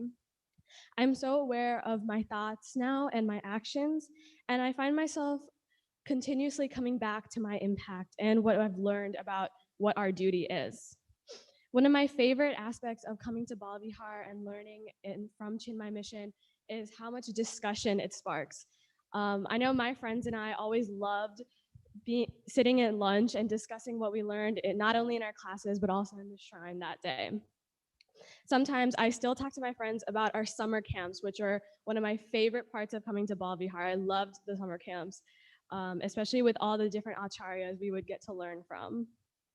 I also love how at the mission, there's always an answer to every question I have. When I came to my 11th and 12th grade class, one of my biggest worries was how can I take the lessons I have learned for the past 11 years and apply them to the upcoming roadblocks I'm inevitably going to face. Right off the bat, Abhijit uncle and Shri their uncle were able to answer all of my questions, whether it was through physics metaphors or entertaining and silly stories. I feel so prepared to take on the obstacles I will undoubtedly face. I feel so thankful to have a community like Chinmaya Mission alongside me while I grew up. While I've talked about the lessons I have learned, the qualities I have developed have also made me into so much better of a person. I've been able to be calm, to find peace, and to take care in every moment. These qualities and lessons are timeless. I have been learning about them since the 3rd grade from some of my teachers such as Daksha Auntie, Manisha Auntie, Sudha Auntie, and Suchi Auntie, and of course so many more. And I have yet to find a time where they falter. I am sure as I take the next step to college and beyond, I will find more chances, more opportunities to use these lessons and exemplify these qualities. Of course, none of this would be possible without Swamiji. His contagious smile, his infinite warmth, and his method of greeting, like this, have been so important to me and the best aspect of coming to Chinmaya Mission for all these years. I'm so glad and grateful I have had such an influential presence in my life. I'm so excited to see what the future holds, and I'm so glad to have Chinmaya Mission to guide me for these next few years. Thank you.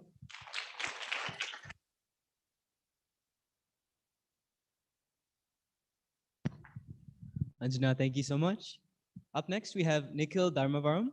He is a calm and humble person who always listens attentively in class. He went to Naperville Central High School and is going to Rose Hulman University majoring in computer science. Welcome, Nikhil.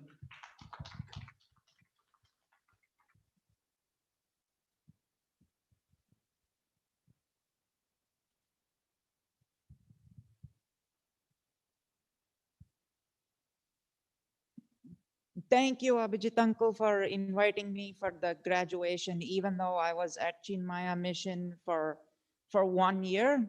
But in that 1 year I was at Chinmaya Mission, I had a very enjoyable experience. The most important thing I learned was about the BMI chart, with B for body, M for mind, and I for intellect. Before Chinmaya Mission, I was jealous of the other students driving newer, nicer looking SUVs. Meanwhile, I drove a 15-year-old van.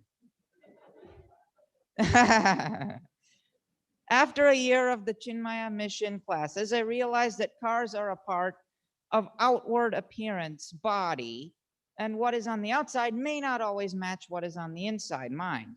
An example of this is someone who looks good body, but has self-image issues, which are issues of the mind, which unfortunately is a very common problem among people our age.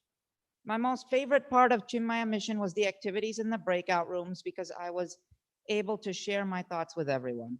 I feel that Chinmaya Mission will help me make friends with people that are different from me, no matter what the differences are. Thank you very much for including me in the graduation, even though it's my first year here.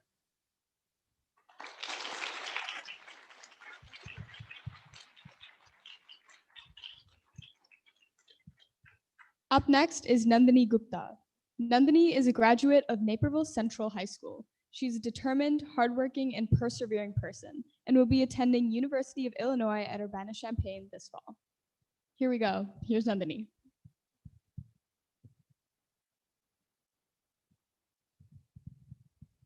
Hari Om, everyone. I hope everyone's doing good. And like Anjana said, and many others have said today, thank you so much for being here. It feels great to be back in the mission with multiple people. It feels like one of the first experiences before COVID, and everything finally feels a little bit more normal. Like Shruti said, my name is Nandani Gupta, and as a student of the mission since kindergarten, I can confidently say that there are many values that I will take away from these years. Firstly, I believe that the mission has aided me in understanding the importance of spirituality and how it can be a guiding factor in my life. This is inside the classroom as well as outside of the classroom both. With the help of my gurus and teachers, I'm happy to say that becoming more spiritual has definitely enhanced my understanding in not only Hinduism, but understanding coping with stressors in everyday life, finding meaning in daily tasks, and connecting with the purpose of life and creating my own purpose. From learning about the Ramayana to chanting Bhagavad Gita and asking questions about our religion, I truly feel like I have built a strong foundation for myself as I enter a new chapter in my life. Some of my favorite mission memories are, of course, the Mother's Day picnic. I think many of us can agree that's definitely a memorable experience. Doing coloring pages in Diksha Auntie's class of Lord Krishna and learning about the Ramayana, as well as learning about chanting about different shlokas and things of that sort. While my mission experience is a pathway to understanding my culture and better understanding the Vedantic studies and religion and connecting with Bhagwan, it has also helped me understand my values and how I want to implement them in a basic everyday life. I know that it is probably something that we can all agree on, that the mission values and mission understandings are much different than a classroom at school or a classroom somewhere else. Because of this, I feel like I have gotten a very valuable experience and a unique experience that I will carry with me every day. This has also helped me in making lifelong friends that I can connect with on a different level. I want to thank each and every one of you guys here today, my peers, my gurus, Swamiji, and thank you for making mission a very memorable place for me.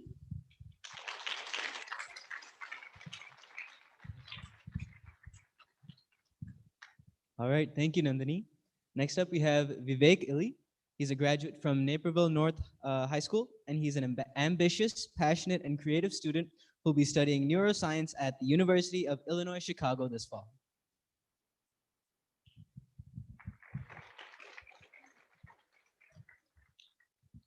Hari Om. First of all, I want to start off by thanking Swamiji, everyone in the Chinmaya Mission family who has made Bala Vihar possible. So we all know that Chinmaya Mission has taught us a lot of things. It's taught us life lessons. It's taught us about our culture, about Hinduism, what our scriptures say and what they teach us. But I think the most important part of Chinmaya Mission is that it's taught us a lifestyle that is sustainable, that we can use in our everyday lives to help us. It's easy to follow, and it's not going to get in the way of whatever else you're doing, and it's really going to help every aspect of your life. And one part of this lifestyle is renunciation. So when we think of renunciation, the first thing that we think about is taking up sannyas, wearing white robes, and retiring to some remote place in the Himalayas away from all civilization. But Bala Vihar has taught me that this is doing all these things does not really necessarily mean that you've renounced, and you don't have to do all of these things to truly renounce. It's taught me that renunciation really means just detaching yourself from material objects and from the results of our actions. I've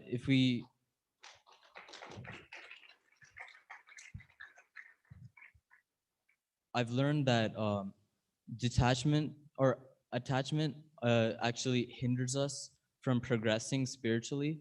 It keeps us grounded in this material world, and it doesn't let us move on in our spiritual lives.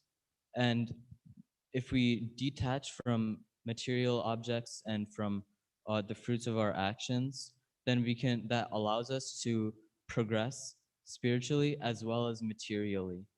And I think this is really important for all of us to understand, because it's really a very small thing, not a small thing, but like it's very easy to apply in our everyday lives.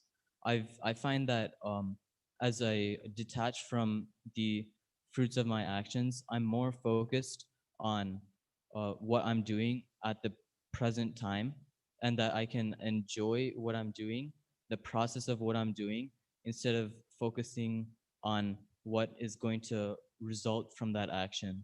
I can do that action with more love, with more interest, with more passion, and eventually just do it even better than I would have otherwise. This is one of the things that Bala Vihar has taught me and all of us. And all these things that Bala Vihar has taught us has really helped me in my life. And I'm sure it will continue to help me in college and beyond.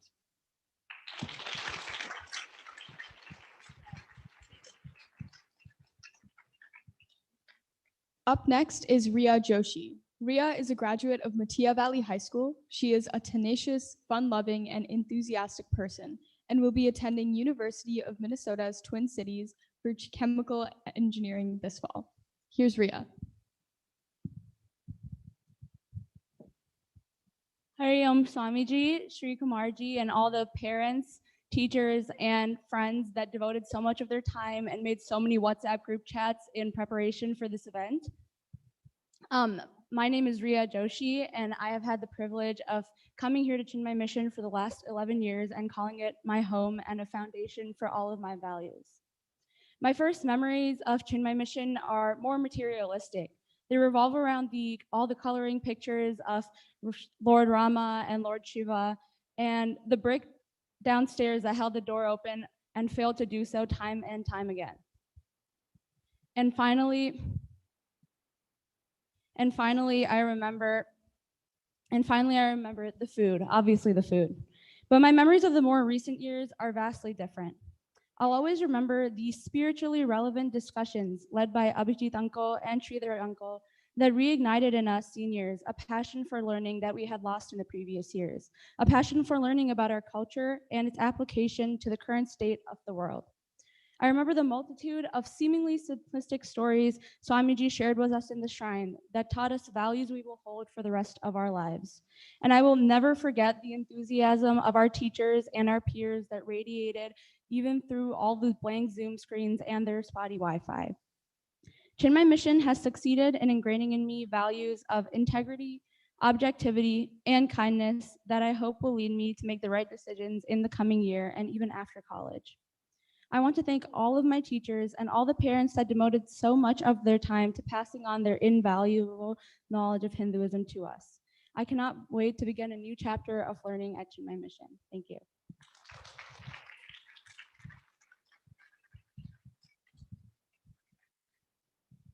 Thank you very much, Riya. Up next, we have Arohimeta. She's a graduate of Nikwa Valley High School.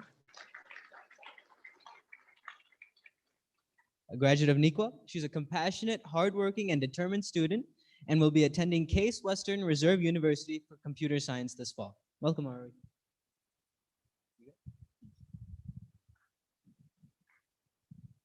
Hari Om. My name is Arohimeta. For as long as I can remember, I've been attending Chinmaya Mission, and I cannot believe it's finally my turn to graduate. When I was younger, I would sit right over here on the right side of the shrine with the other elementary classes during the concluding prayers. I would glance over to my left and see all the high school students who were so daunting, and I would think to myself, will that be me one day? Well, I guess I'm here today, and I'm one of them, so I guess I made it.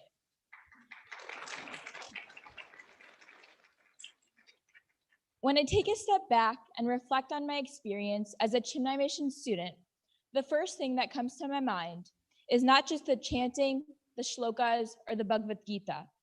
While those are still so important to me, what stands out the most are the conversations I've had, the morals I've developed, and lastly, the incredible community of people I've built great connections with. I remember all the philosophical topics we would discuss in our high school classes and how much I grew as a person from them because they developed the courage and wisdom in me to have more of those uncomfortable conversations and ask further questions.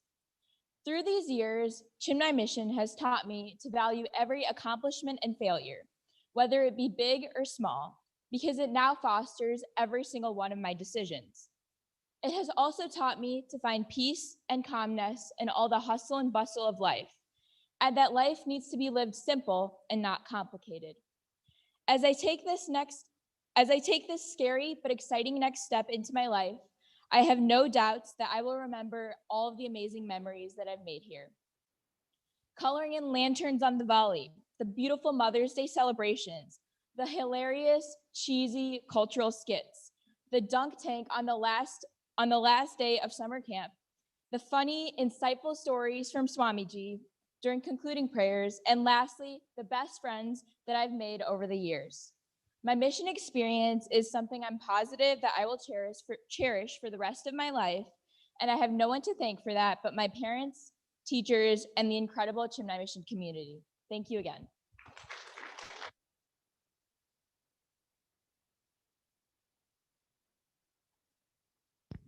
Up next is Prarthana Prashant.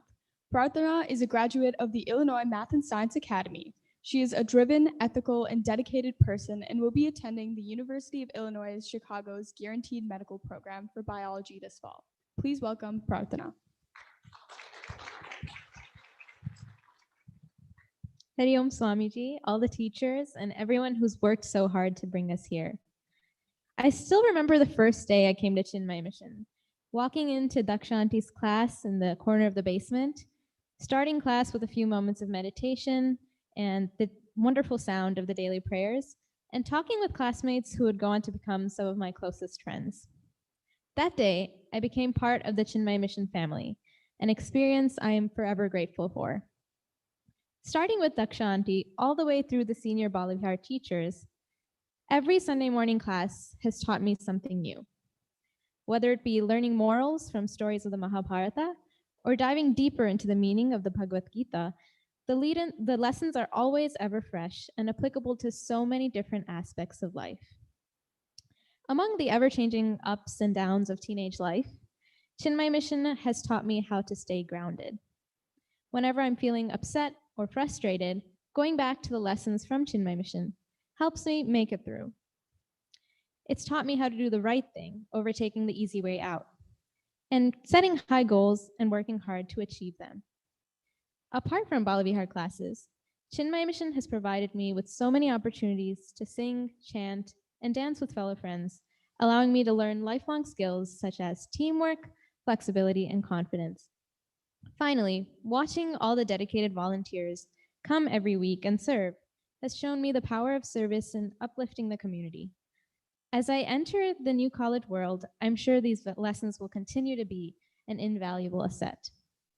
I will definitely miss all the fun-filled summer camps, singing bhajans during concluding sessions, participating in the cultural programs, and staying afterwards for Gita chanting class, and so much more. But I know my journey with Chinmaya Mission does not end here, and I look forward to being part of the next phase. Thank you.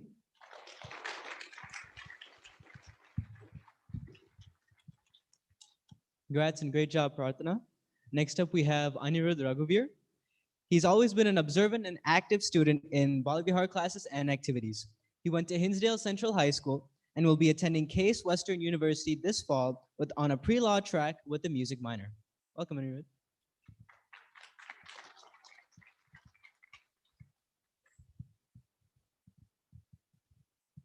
Hari Om, everyone. From an early age, Hinduism and Chinmaya Mission have been an integral part of my life, even if I may not have realized it then. I would be rudely awoken by my parents at 8 a.m. on a Sunday morning to the sound of the Suprabhatam playing in the background. My grandmother would tell us to learn just one more verse of the Bhagavad Gita to no avail, while my sister and I would laugh hysterically at one of our jokes. During the competitions, I would run through all the slokas just to get to the highlight, the cheese pizza. The camp was great and all, but the moment I'll always remember is Swamiji getting dunked on the hottest day of the year. As a kid, those are the snapshots that stick with you the most. But I was unconsciously imbibing the basic knowledge of Sanatana Dharma. In the more advanced classes, everything connected. We began to learn and build on the values we studied in the earlier years and learned more abstract ideas like giving up doership of our actions to be free from the limitations of ego.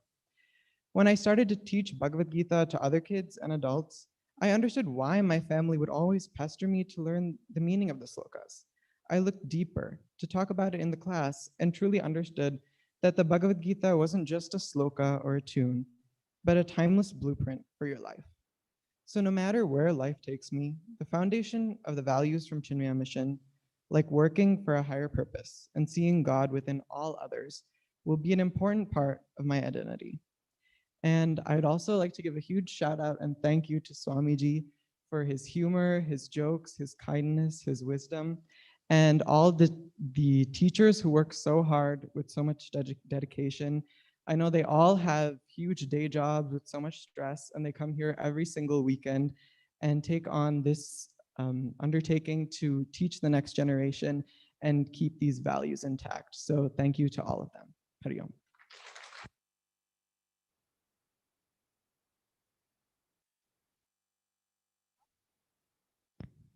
Up next is Milan Sagaram.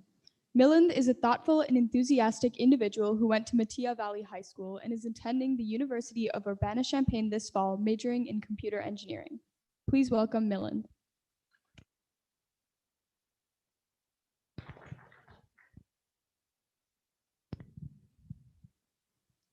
Unlike anything I did in high school, I actually did prepare for this speech, just putting it out there for everyone. I mean, well, kind of, so. Well, first off, I'd like to thank all the uncles and aunties who made this event possible. Seriously, it looks great. Thank you so much. Round of applause, please.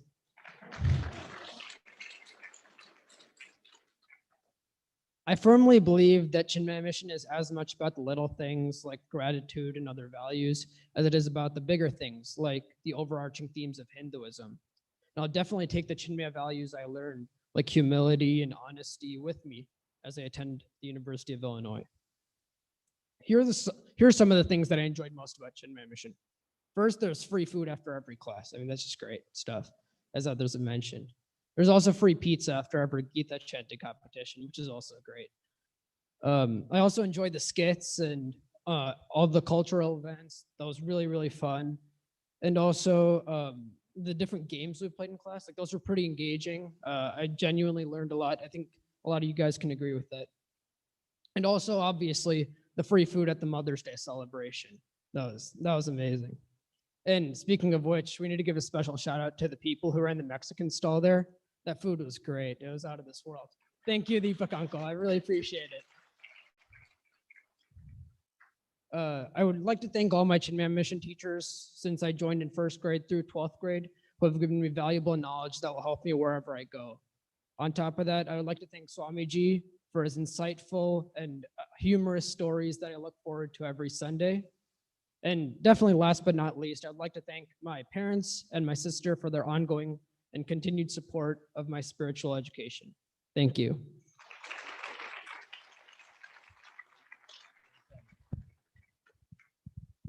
Congrats, Milan. Next, we have Gauri Salem. She's a graduate of Neequa Valley High School, and she's a hardworking, helpful, and kind person. She's going to be attending Indiana University's Kelley School of Business for a Marketing and Information Systems double major and a music minor this fall.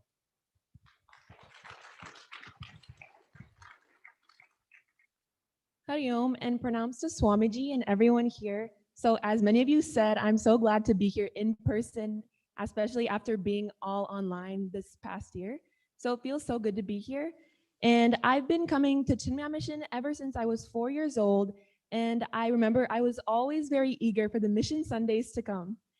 I always looked forward to it, seeing my friends, learning the stories, playing the different games in class, Swaranjali, Stuti Vandana, or other cultural programs, to name a few. From learning about the Ramayana and stories in the early years to going deep into the Bhagavad Gita in high school, Chinmaya has taught me a lot about Hinduism, values, and life itself. The world around us is very materialistic and is often opposed to what the scriptures tell us. So it can be very difficult to follow the values without the power of satsang and the guidance of the role models here at Chinmaya. Coming to Chinmaya for all these years has helped me create a sense of identity.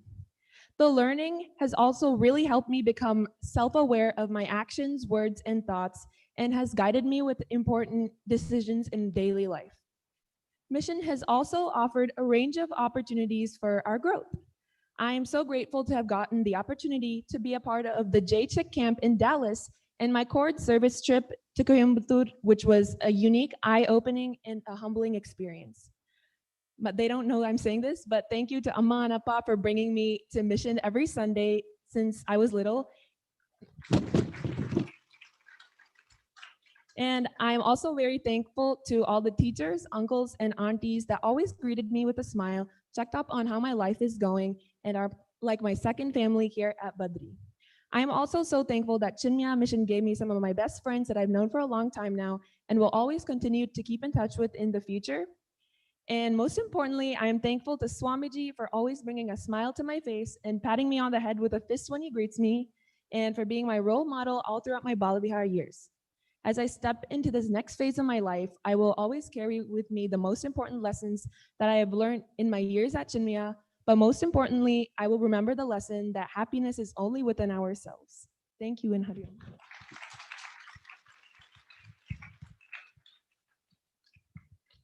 Thank you, Gauri. Up next is Nikhil Sivakumar. Nikhil went to Naperville North High School and is an intelligent student in Bala Vihar. He'll be attending University of Illinois at Urbana-Champaign this fall, majoring in statistics. Please welcome Nikhil. Right. First of all, I obviously want to thank everyone for being here and the fact that we have this graduation in person, because as it was previously mentioned, it's been a while since I was last here, just like a year ago. So I wanted to start off by bringing up a story that actually happened 3 weeks ago. I was preparing for the speech, sort of. My dad told me that I could have this speech about one of the quotes that we could choose. And one of them that I was about to choose was "Silence is the highest form of grace." And the first thing that came up into my mind was the fact that we should have this speech as 2 minutes of just utter silence.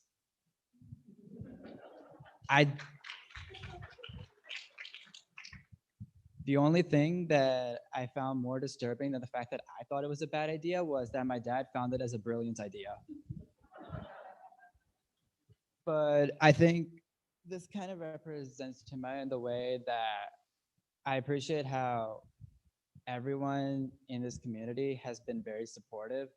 Whether or not my ideas, I think, are the greatest or the worst, they'll always tell you that it's a really good idea and it's very creative. I remember one time, actually, I think this was like in middle school, I came into Chinmaya and for some reason I was trying to come up with the worst possible answer to all the questions.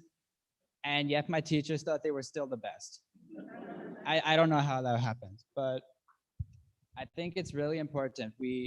I think oftentimes we obviously we try to figure out what's wrong with our answers to make it better, but I think it's really important that we also appreciate what's right with our answers, because I think within that we can truly figure out how good our answers they actually are. And I think this is kind of a life concept. When you go into anything and you're trying anything out, you don't want to look for what could possibly be better. I think it's really important to appreciate what you already have done well, and I think that will help push you forward. Again, I want to thank everyone who's helped me be a part of this. I thank all of my teachers. I've been here since, I want to say, kindergarten, so I've had many of them, so there are too many to give a shout out right now.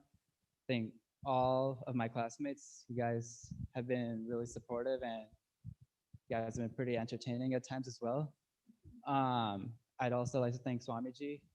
I think one of the highlights coming to Chinmaya is always your stories during concluding prayers. Actually, that helps me, stay alert. And yeah, because that's, a difficulty that I struggle with staying alert. And yeah, I'd like to thank all the parents, my mom and dad. They've dragged me here every single week, against my will, but I guess it ends up being for my will. So with that in mind, I'd like to thank everyone. Thank you. Hey, nice job. Great job. And would everyone please join me one more time for a round of applause for all the graduates. I just wanted to say, as a junior, I look up to all of these people, and I've been with them. I've been following year after year in all my classes, and just to see them grow with the help of the teachers and all the supporting community of Chinmaya, it's really inspiring. And these are all very high achieving students, as you can see by the PowerPoint above. So congrats to them, and I wish them all the success for the future.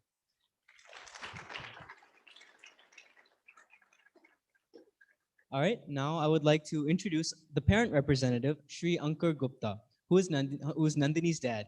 Please join me in welcoming Ankur Ji, and he will now address the graduates on behalf of the parents.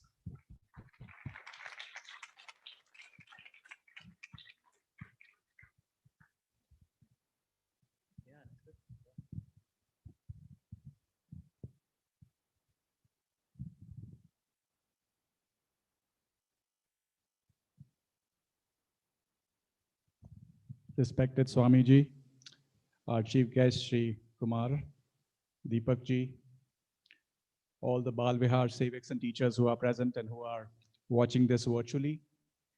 And a special shout out to Sridhar Ji and Abhijit Ji for having the most difficult job of trying to get attention of these 12th graders, especially in a virtual environment. I know how difficult it is. It gives me great joy to be speaking to all of you on behalf of all the parents here.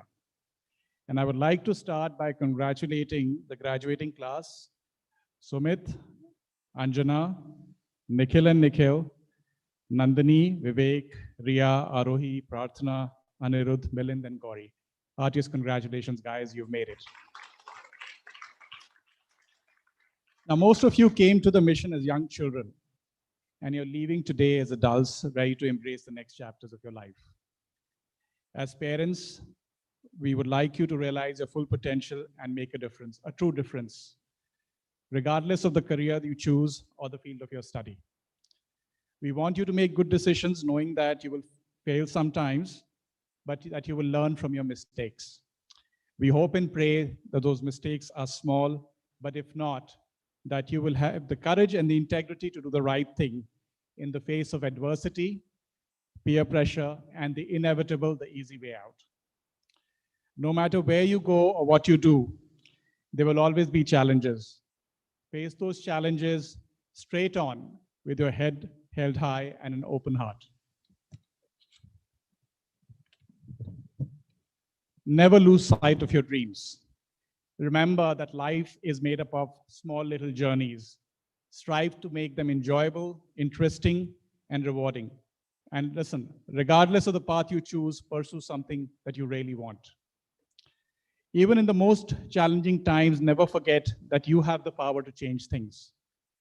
Be brave to say that I'm sorry and I forgive you. Show gratitude to those who have gotten you here. Life always doesn't follow the plans. Ask your parents. And that you have to believe in yourself to make it happen.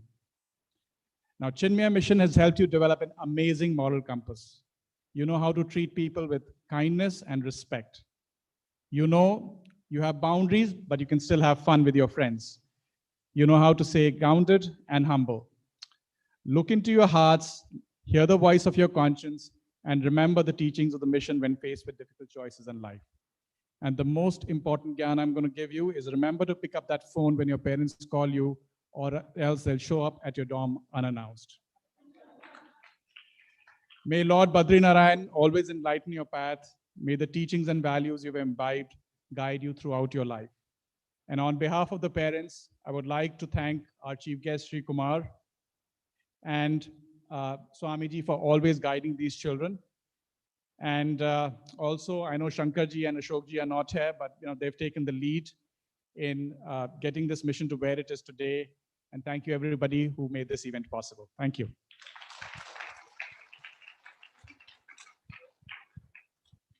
Thank you so much, Ankurji, and to all the parents here for being the backbone of our mission by tirelessly bringing us students to every session and encouraging us to participate in the mission's activities.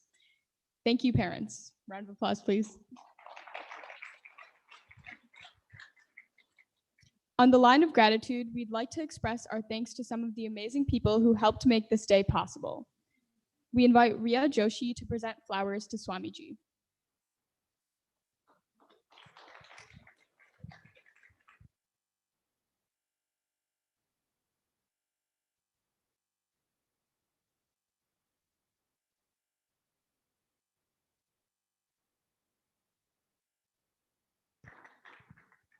Next, we invite Sumit Basti to present flowers to the chief guest, Shri Avatans Kumar.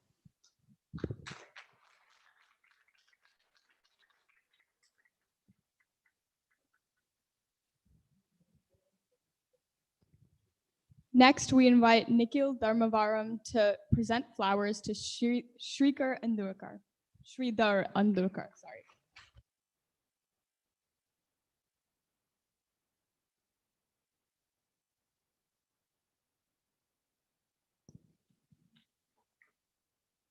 Thank you, Nikhil. Next, we invite Vivek Ili to present flowers to Abhijit Joshi ji.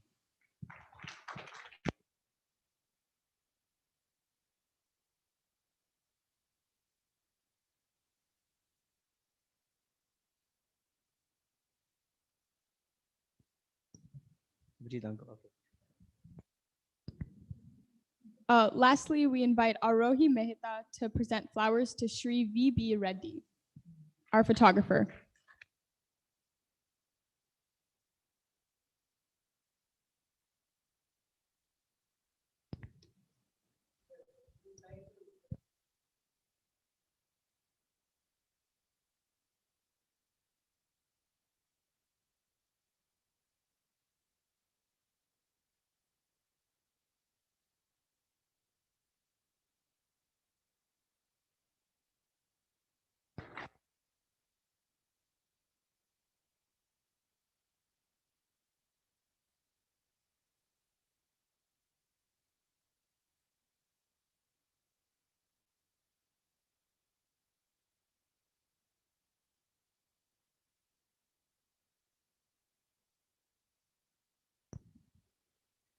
Thank you so much, everyone, again. And I know they just came up, but it is now my pleasure to reintroduce the sevaks that made these graduates last year at Chinmaya as enjoyable as possible. Our class teachers, Sridhar Andurkar uncle and Abhijit Joshi uncle. Is that okay, Swamiji? Every Sunday, our teachers came with enthusiasm and devotion to engage us in philosophical, thought-provoking discussions about beautiful topics in the Bhagavad Gita, mental health, and more. They were kind, supportive, and always made the extra effort, no matter who came that day or how excited the students were, to teach and guide us to live in a Vedantic way. And for that, we cannot thank them enough. Today, we're lucky to have Sridharji addressing us, so please join me in welcoming him.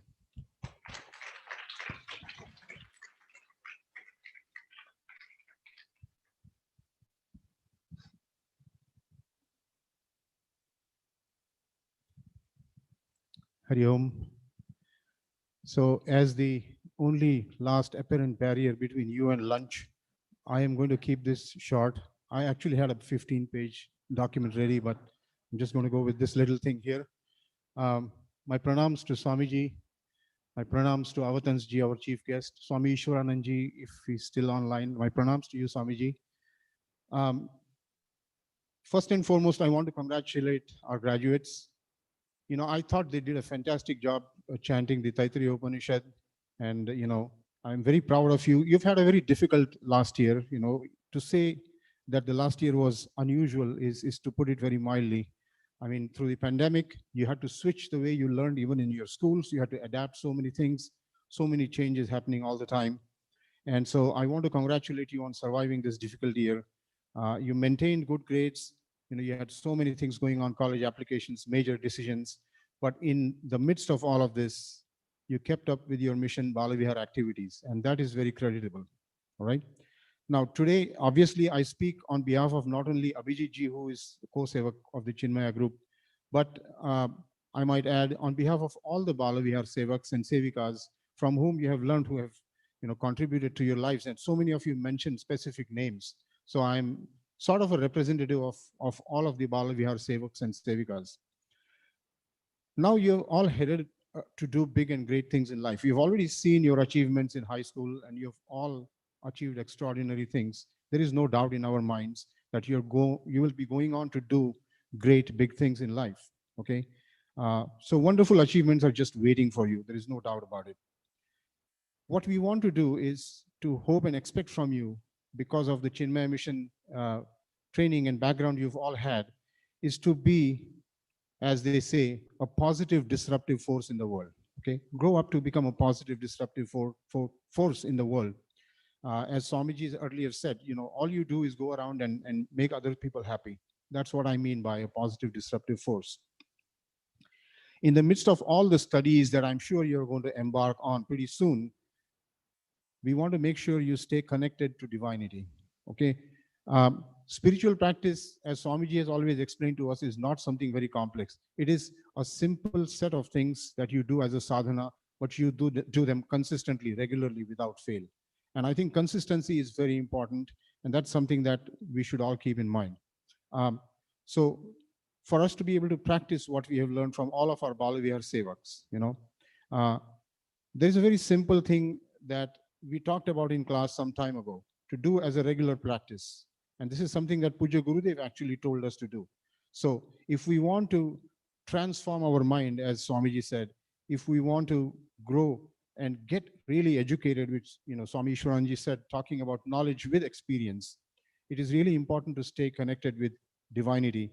So practice your daily prayers every day. You've been practicing it for all these years. Practice your daily prayers. Just because you're away from home doesn't mean you stop practicing your daily prayers. This is your connection to divinity.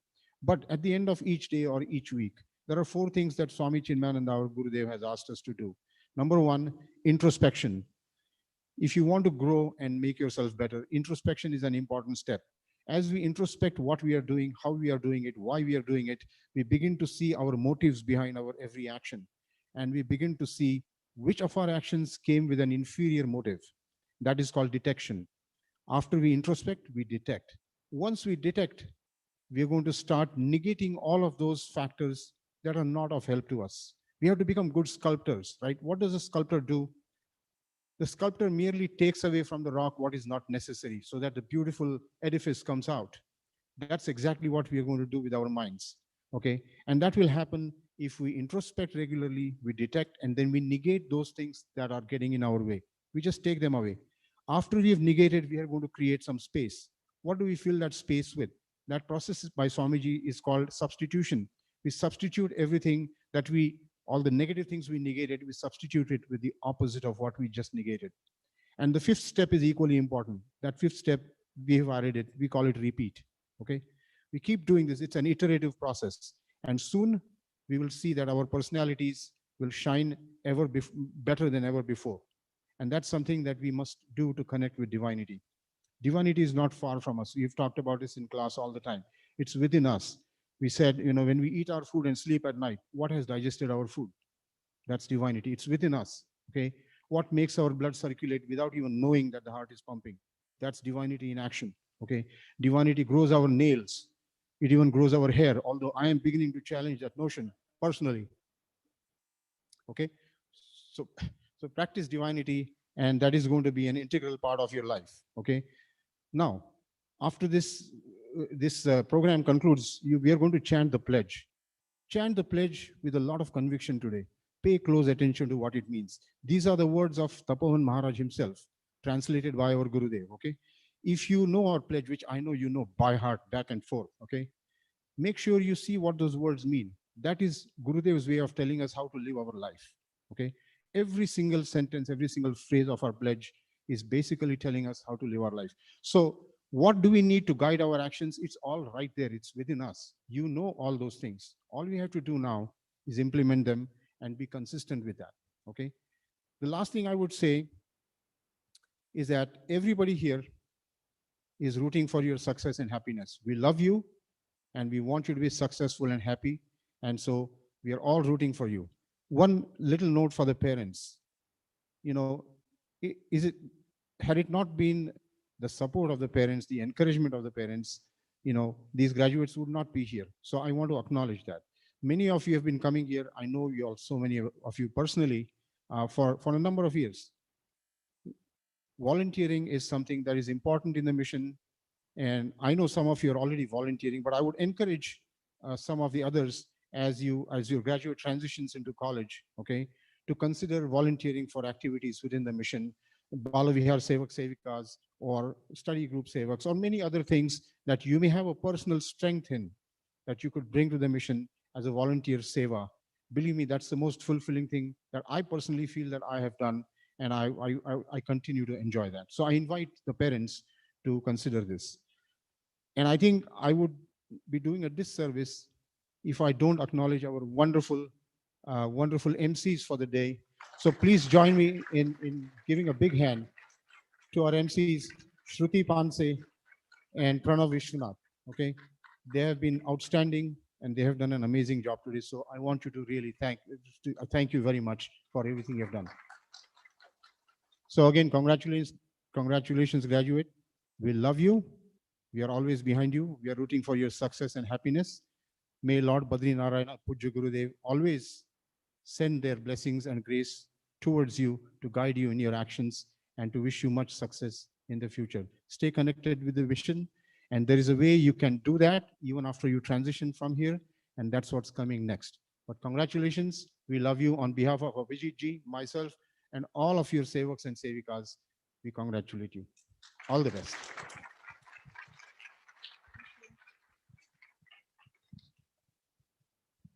Thank you so much, Shri Uncle, for your inspirational and wise words. Next, I would like to invite Abhinaya Ramakrishnan from the Chick group to come and welcome the graduates to the next stage of their Chinmaya mission, the Chinmaya Yuva Kendra. Welcome, Abhinaya.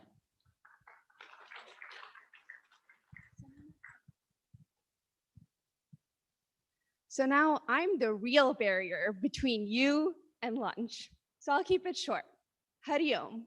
My pranams to Swamiji, the parents of the graduates, everyone watching virtually, and the future chicks. Congratulations to you on this momentous occasion. I am very honored to be here to welcome you all to the next chapter of your spiritual journey, Chinmaya Mission Yuva Kendra, or CHIK.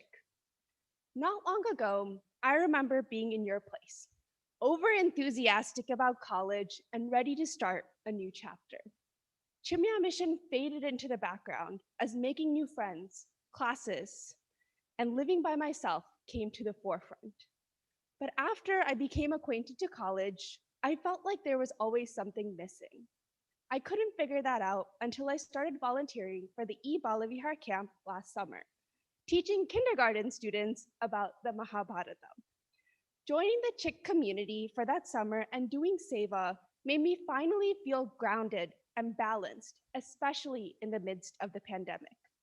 Chick has been an invaluable community to me, friends who have been with me through the ups and downs of college, satsangs that have allowed me to intentionally invest in my growth, seeking inner happiness, and seva like helping during the camp that has given me a way to serve Puja Gurudev and Bhagavan. I openly welcome and encourage you to join the Chick community. We have weekly satsangs, many opportunities for seva, social events, the YUP program hosted by Chinmaya Mission West in Chinmaya Mission Mangalam in Texas every year, and workshops like the one that we're going to have right here on July 10th called Reconnect Chick, about reconnecting with ourselves, the community, and the world around us. I look forward to having you all join the wonderful Chicago group, and please see me afterwards so that we can add you to our WhatsApp group. So to the graduating class, I encourage you to not let this graduation be the end of your journey with Chinmaya Mission, but instead the start of your time joining the Chick community, reflecting during satsangs, and continuing to serve Gurudev and Bhagavan through seva. Congratulations and Hari Om.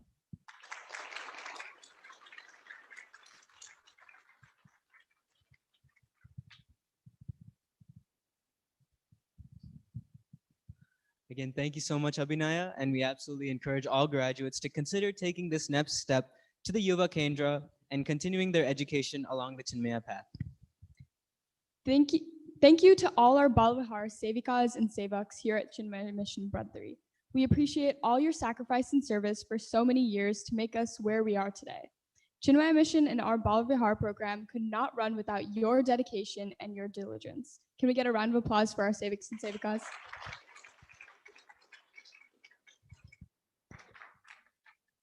And this brings us to the conclusion of our Bala Vihar graduation program. It's been an honor for both Shruti and I to MC today. It's been very inspiring to see all the wonderful speakers. We had an honor to speak for us today. I wish the graduates the best of luck. Please join us in our concluding prayers and Aarti.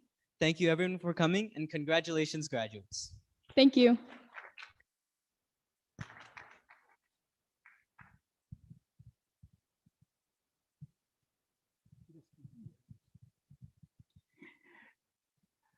Actually, today, what I feel, the doctors and all those things, people give ratings. What is they called? Ratings and reviews. Okay. And they give us a number or something. Actually, today is a graduation day, no doubt, but it was a review of how our Sridharji and Abhijitji, how they have taken care.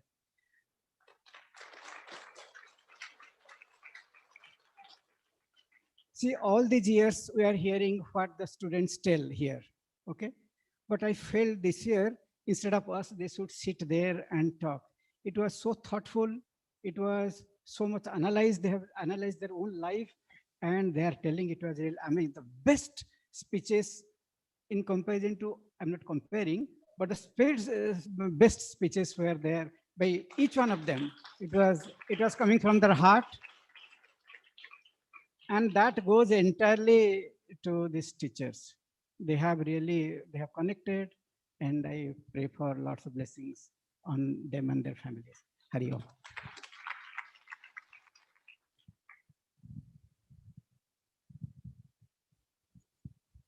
Thank you all, and have lunch. Oh, sorry, concluding prayers. My bad, guys.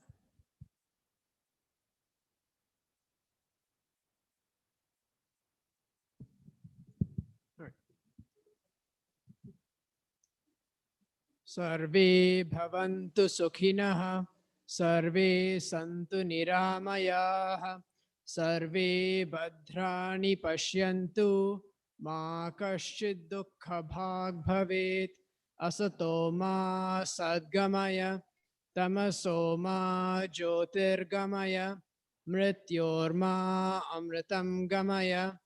Om Purnamada Purnamidam Purnat Purnamudakshate Purnasya Purnamadhaya Purnameva Vashishyate.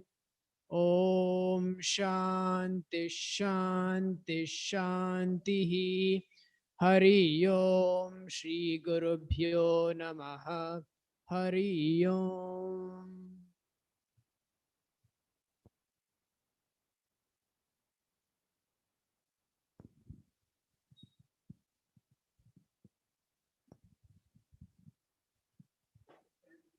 We stand as one family, bound to each other with love and respect. We serve as an army, courageous and disciplined, ever ready to fight against all low tendencies and false values, within and without us.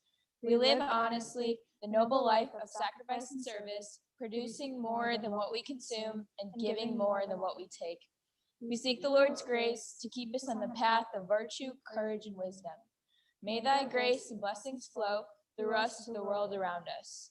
We believe that the service of our country is the service of the Lord of Lords, and devotion to the people is devotion to the Supreme Self. We know our responsibilities.